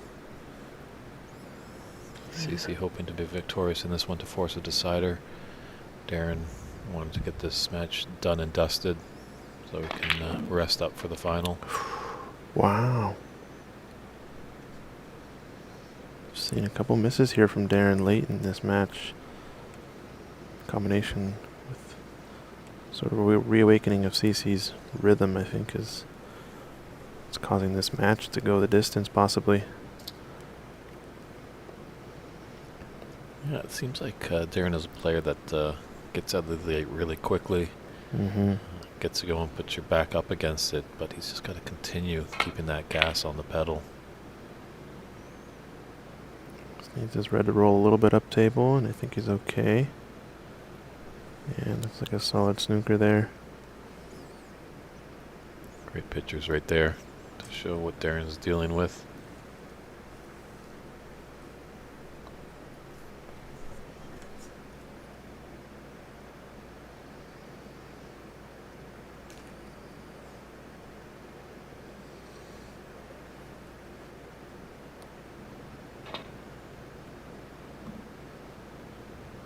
Oh, wow, he caught that so close to the red.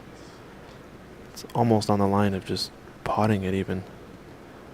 Yeah, I think if he makes just a millimeter of adjustment there, there's a good chance that this red will find the middle pocket.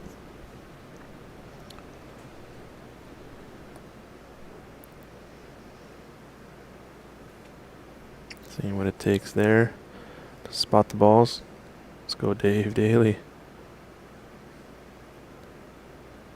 A lot of people might not know, but kind of some of the tactics you use as in terms of ball spotting is sort of creating an intersection, point of intersection, and lining up two balls and see what the points to in the room maybe, or at other balls on the table, other reference points, and then lining up another axis worth of line, and then spotting it in the perfect spot. This looks pretty close to, oh dang. Has just left a free ball though. Oh.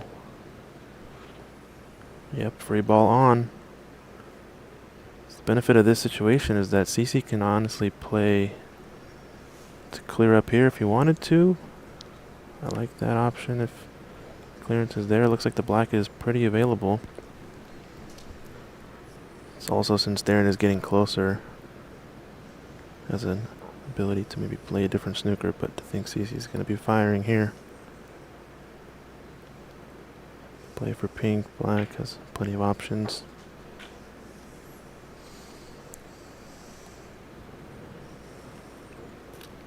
It's going to just spot the brown and play the brown.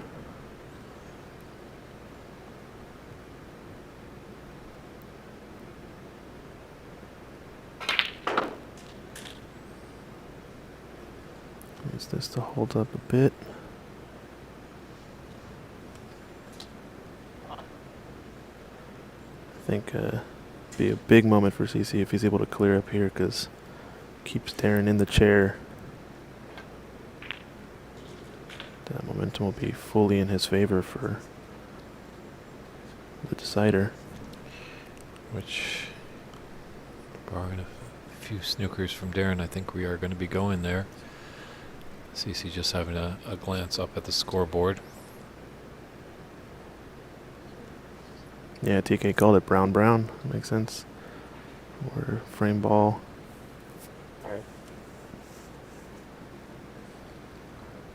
Spicy match we have here. I think he's opt to maybe take the pink into the middle, or just want to roll up on it. I think he's firing away. Just gotta be careful with any in-offs. Okay, a bit of a natural defense. Leaves the... Just a subtle opening. He does have the snooker.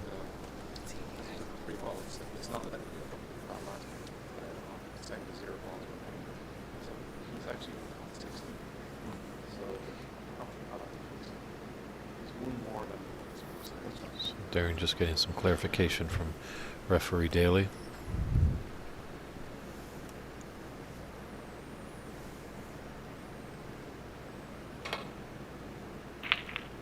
Uh-oh, this might be black in. Oof, very close.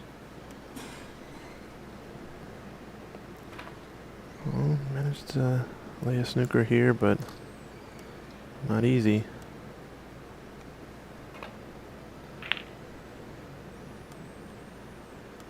Sorry, I guess that was a bit more of a trivial escape, you could say. But not easy to lay a tough one for Darren. But I think Darren has the option. He's going to try to grind this frame down. Maybe tire CC out, get him off his rhythm for the last frame. That's why it would have been pretty crucial, I think, CC able to clear up there. It would have been frame match point onto the next one.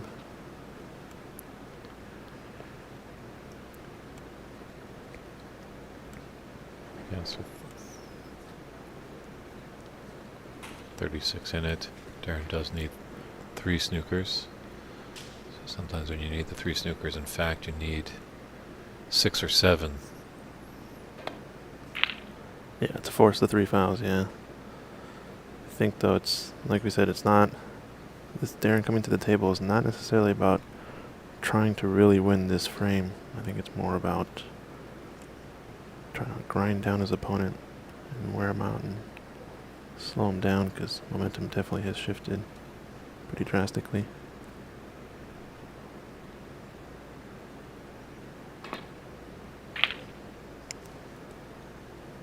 This might leave a pot on into the yellow pocket, or the green pocket, I mean. I think he might have just taken away the cutting angle. Looks awfully close.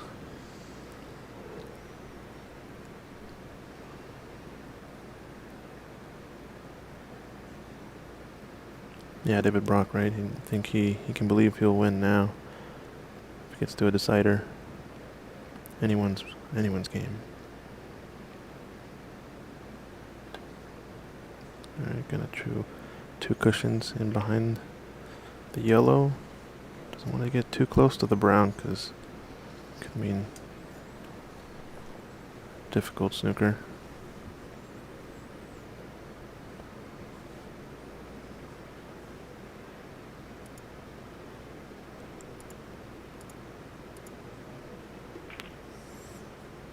Oh, playing the blue.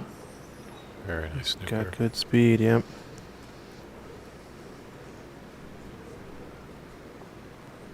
I think this is an example of a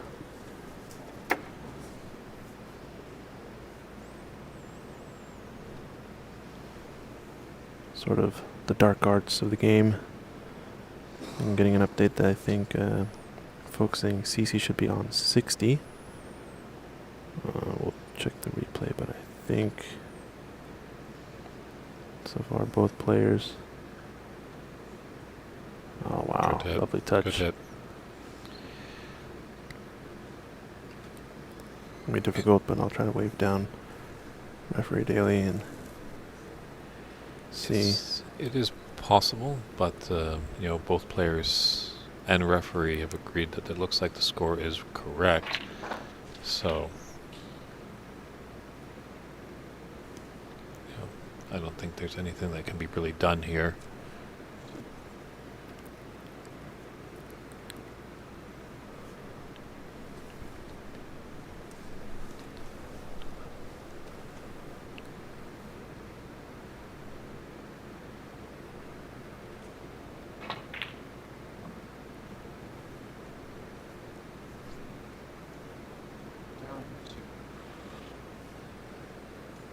See if I can tell referee Daly.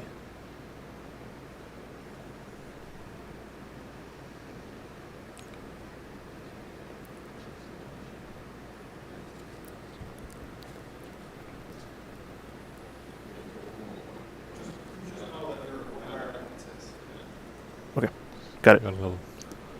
Sounds like a scoreboard issue. It's all. Yeah, okay. Okay, so everyone is aware that there's one more point in CC's favor. He does have 60 there. Just a little hiccup in our tablets for our scoring system. Yeah, referee Daly's just saying the tablet's not letting them score the 60 towards CC, but both players just acknowledged that in the room we're keeping it as 60 to 25, so there's a 35-point difference in this one.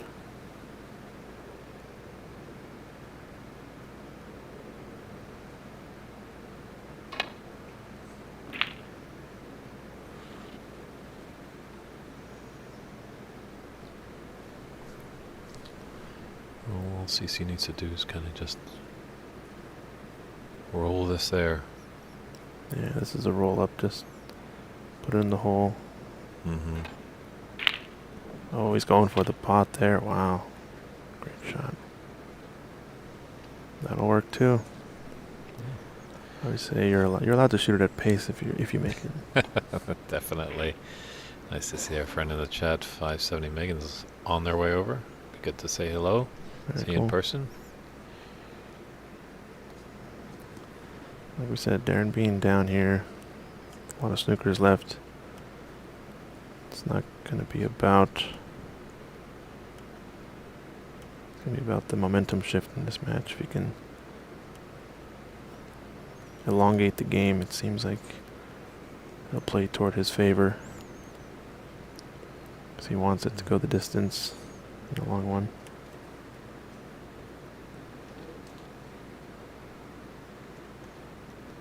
Yes, you see a little bit cocking his head off camera there. He's wondering why Darren is continuing to play on. I think it's 4 snookers and a clearance.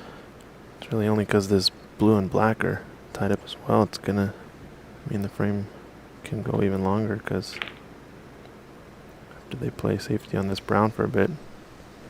Perhaps maybe the one hiccup feeling is that black is really in the jaws of the yellow pocket, so maybe Darren's hoping for a deflection and the cue ball will cannon into that black and put it into the pocket. Yeah. There's another long pot for CC. I think if you're CC though, just like I said, just keep rolling the ball into the hole. You want to get out of this frame as quickly as possible and get on to the next one because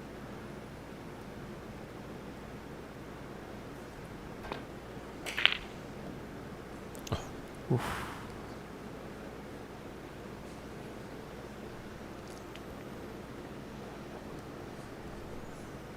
Jay, thanks for tuning in from the land of orange over there in the Netherlands. Did have Ernst Bezemer, who was I think an under 14 national snooker champion in Holland. So good to see Ernest coming all the way over from Houston.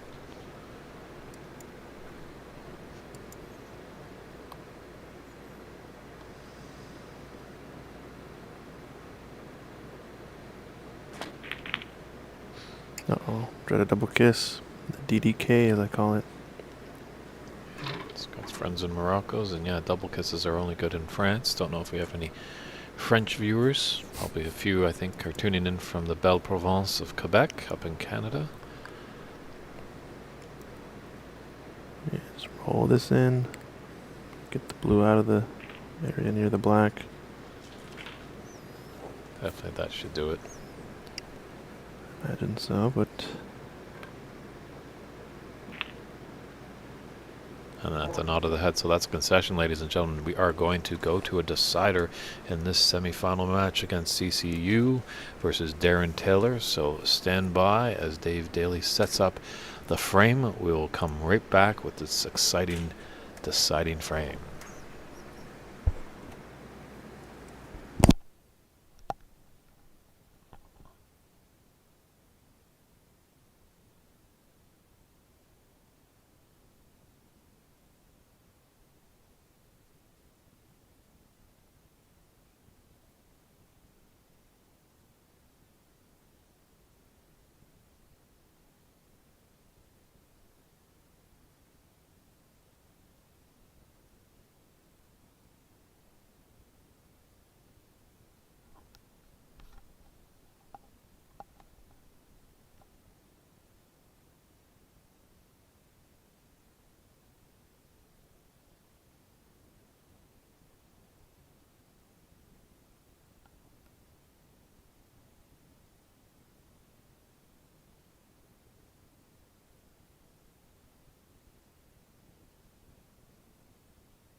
All right, here we go. Both players have given each other a good fist pump. We're underway in this deciding frame of the semifinal. Who will meet Stephen Wong in the final of this 2023 United States National Snooker Championship?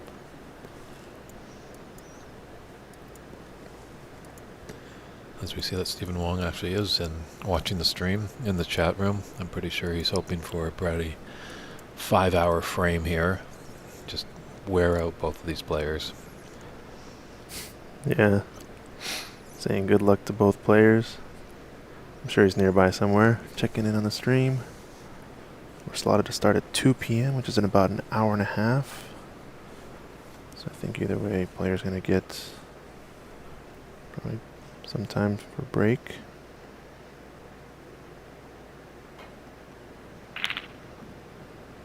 Wow, the plant. Incredible. And the cannon on the brown. Wave of the hand. He's in with a shout, I think.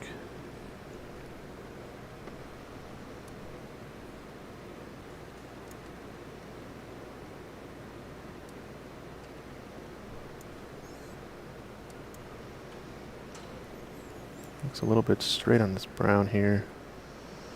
He's going to have to jack up a bit. Avoid the push shot. Try to screw back a bit, maybe. Yeah, kind of pop the cue ball off the table slightly to avoid the double hit. So CC first in. Let's see what he can do. Black goes to both top corner pockets. This is a shot right here that'll tell you how CC's feeling. It's kind of off angle cut, play for the blue or bulk cushion or bulk color. Long down the rail shot. That tells me he's feeling pretty good. He's got a chance.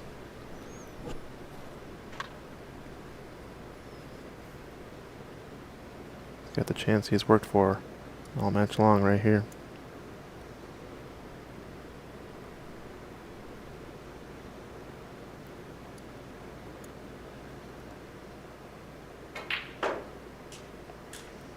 Playing to miss, slight cannon on the yellow. He's going to come a little bit far.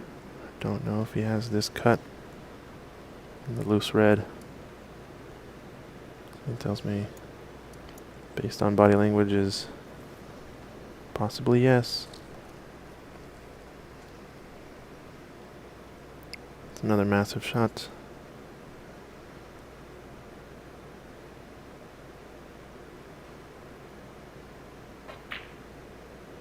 Excellent pot there. But a little bit too fast. Yeah, I just wanted to pull up a little bit.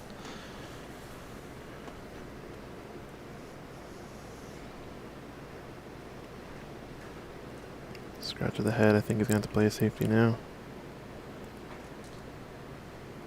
There's a chance for cross double as well, but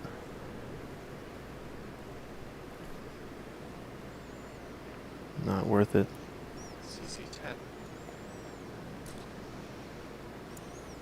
Yeah, you don't want to force anything. Sometimes you just got to play the defensive shot in this game. You've always got to have that switch in your brain. When to attack, when to pull back.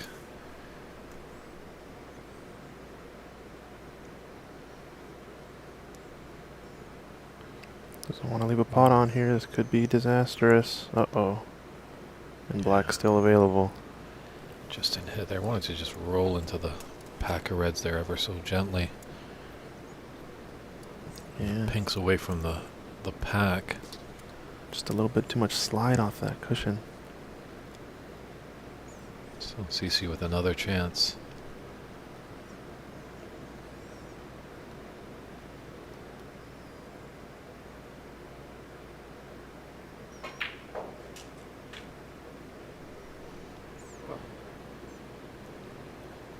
Not bad there.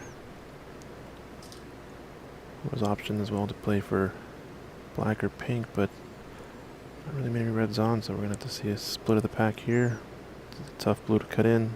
Don't take your eye off the pot. He's playing the loose red instead. I like this. Just came a little bit short.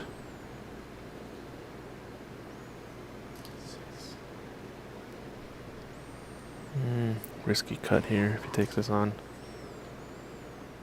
The back cut is, I think, a little bit too severe. Maybe had he rolled another ball length to the left, might be an opportunity, but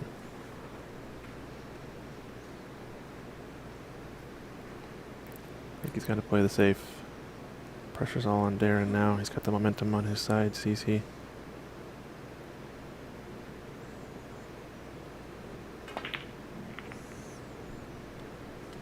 Get coverage on this loose red. Not quite.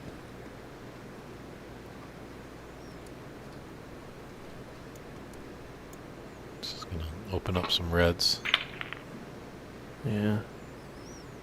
So game on. Whoever falters first on this safety exchange is gonna probably let their opponents have a good chance at getting the frame. It is a decider, so you do have to battle with that other thing called nerves. Pressure can be immense. An awfully thin cut there. Doesn't want the cannon on the yellow. Not too bad. Now with that yellow tighter to the bulk cushion, nice little area to hide behind these brown-yellow wall. A lot more blockers. Wonder if that'll come in play. Uh-oh. Didn't want that cannon into that red. Ouch, that hurts.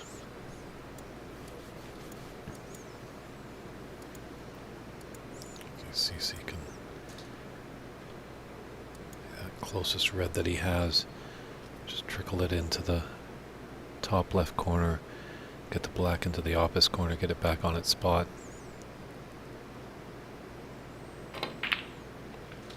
Coming up for the pink, okay.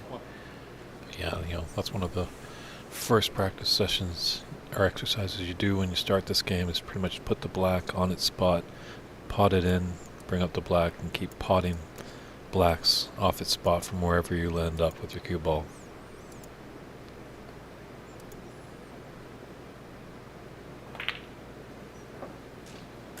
Yeah, it looks like pink's going to be available to left middle and right corner.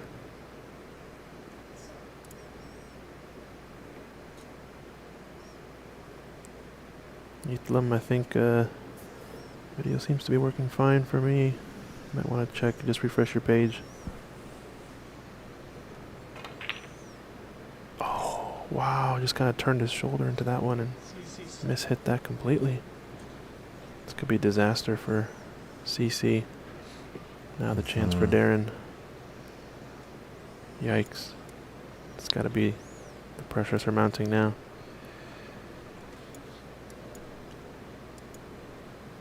Yes, Paul, they do have pool tables and they also have Chinese 8-ball tables in this club.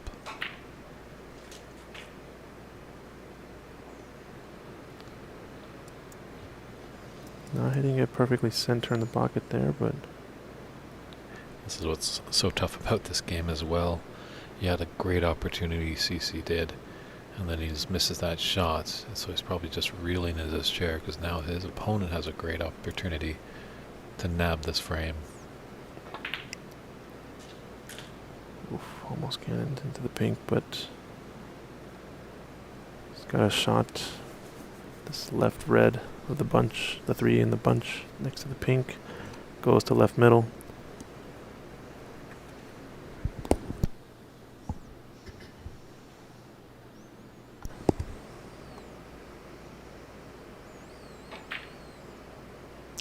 Oh no.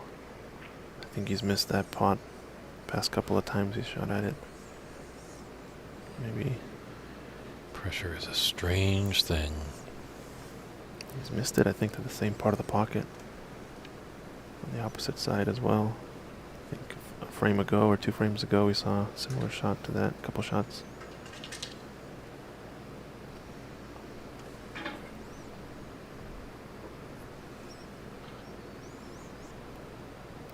Massive opportunity for CC.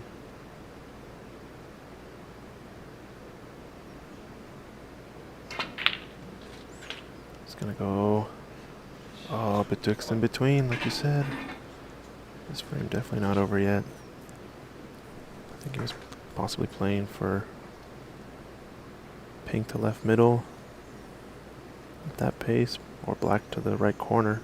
Just landed in the only part of the table where it didn't have either. Yeah, it's looking like it's going to come down to a battle of nerves. Who can rein it in the best? Who's going to take this match? Mickey's saying doesn't think that they're actually under pressure anymore. Thinks it's mostly fatigue.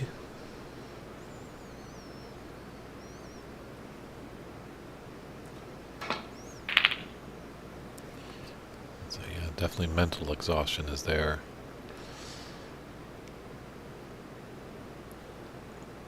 Does this red pass that blue to go into the top right corner? I think it does.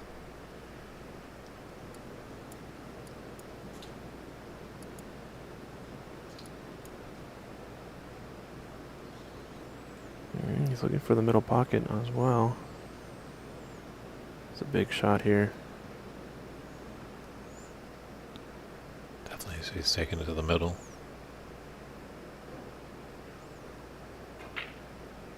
The pot's there. That And was the cue pressure. ball escapes the jaws of the left corner. It just got off our screen there. Green is on though. Looks like CC's got 4 or so loose reds. Maybe even the one on the bottom cushion. Or the top, along the top cushion, sorry.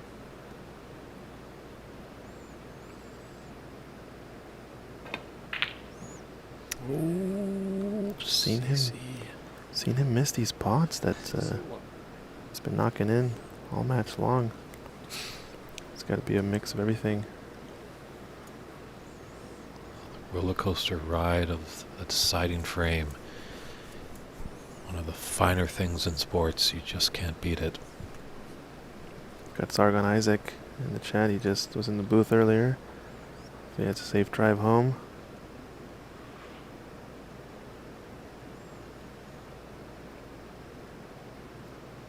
Each one of these reds massive. Oh no. What? Did not see that coming. Wonder what he was exactly trying to do.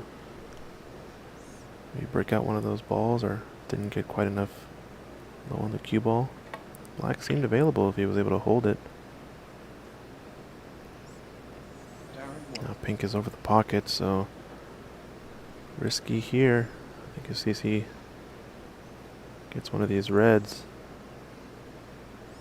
tries to surmount more points, this could be disaster. Yeah, shot to nothing is definitely on. Oof, wow. He's gonna have a look at this pink into the left middle though. I think it's close. Oh, just rolled a bit far. It's a bit of a risky shot here, but if you can cut this, chop this pink in, this cue ball is gonna be hitting straight toward that bunch of reds down by the black spot. And it could really open everything up, so big risk here. risk reward. Yeah, caught it thick. That was always the issue. And now a chance for Darren. I think he just came a Just little a too far. testament to how tough these pockets are on the TV table, on the TV screens. It definitely looks like it's a walk in the park, those shots, but when you're in the semifinal of a national championship, Wow. everything is missable.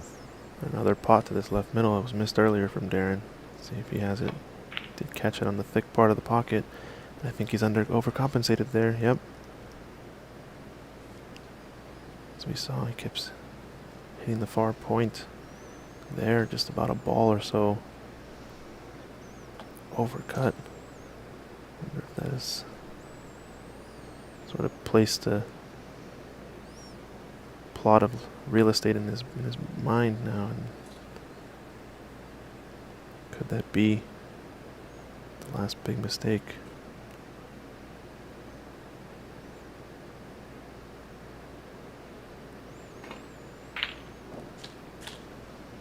He's got a black opportunity here. Problem is it will cluster this red closest to the black spot.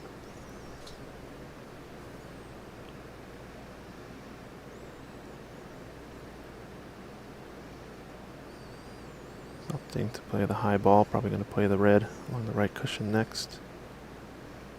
If he sinks this, just overcut it though.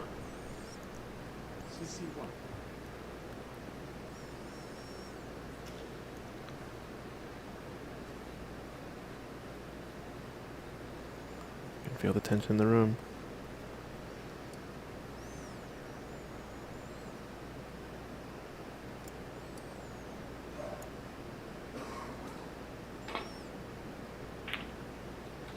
Great pot from Darren. Pink is on. Does he have enough left in the tank to put on a break here? That was a massive miss from CC on that black. Not only would have given him a further point lead, but would have had a chance to go for any of these reds. Huge opportunity for Darren. Yeah, you don't really want to gift your opponent the chance. You want to make them work for it. Is this falling short? No, I think he's just there. Lonely place off the snooker table. Just CC hoping for one more chance. But I think we're going to get down to the colors. Who would have thought? I think you predicted this maybe in the fourth frame, Christian. Colors? Did I say that? Decider. Oh, decider. Oh, yeah. 15. Every pot from here on out, massive. Massive.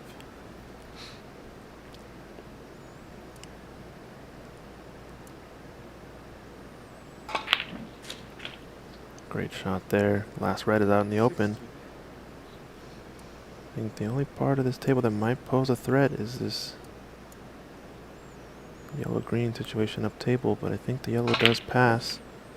And if not, you imagine Darren would take the prudent shot and clear up the green to open up the pocket.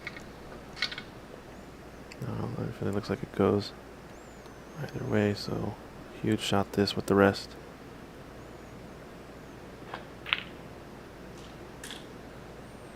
Doesn't want to be on the cushion. Can follow this brown through. Yellow goes into its own pocket. Balls are all there. It was like this last night for him. It was there for him to take in. Did an in-off off the blue. But luckily for him, Renat couldn't capitalize. And the blue, pink, and black are on their spots. And that's going to be very advantageous to him if he gets to that point. Because these guys, players I should say, practice those runouts of all the colors on the spots numerous and numerous times. Actually come a bit short here. Might have to jack up and stop this cue ball, or play forward and play the green to the right corner. It's not over yet, but the opportunity is there for the taking for Darren. I like this, getting close to the green. You can really control the white. cut it exactly how you want.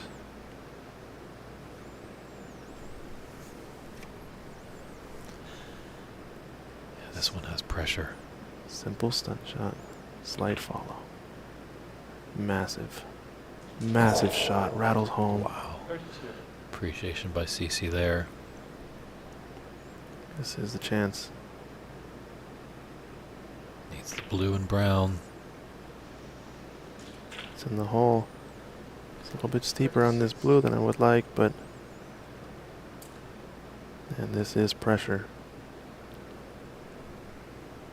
Looking Just glancing at the scoreboard, see what he needs to do. 18 the difference, or 16 the difference. And 18 on the table. frame ball there. It's there. And this Just- pink. This is it.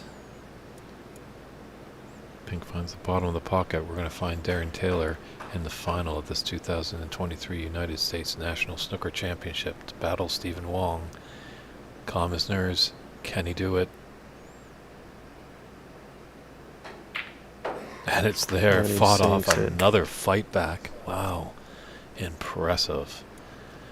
Darren, who's been up against it in his quarterfinal, definitely in his season. He's definitely earning his spot in the final. Can you believe it? That was one fantastic match there. And we got one more to go in this 2023 United States National Snooker Championship. We're at Embassy Billiards Wow. in St. Gabriel, California. Wow. Our final will be going at 2 p.m. Pacific Daylight Time. So we're going to step aside. Hopefully you all can grab some lunch, some dinner, cool drink, wherever you are in the world watching us. Come back in an hour's time and we'll be ready to rock for the finals. Thank you, everybody. David Burney, Christian Younger saying, see you soon. Amazing.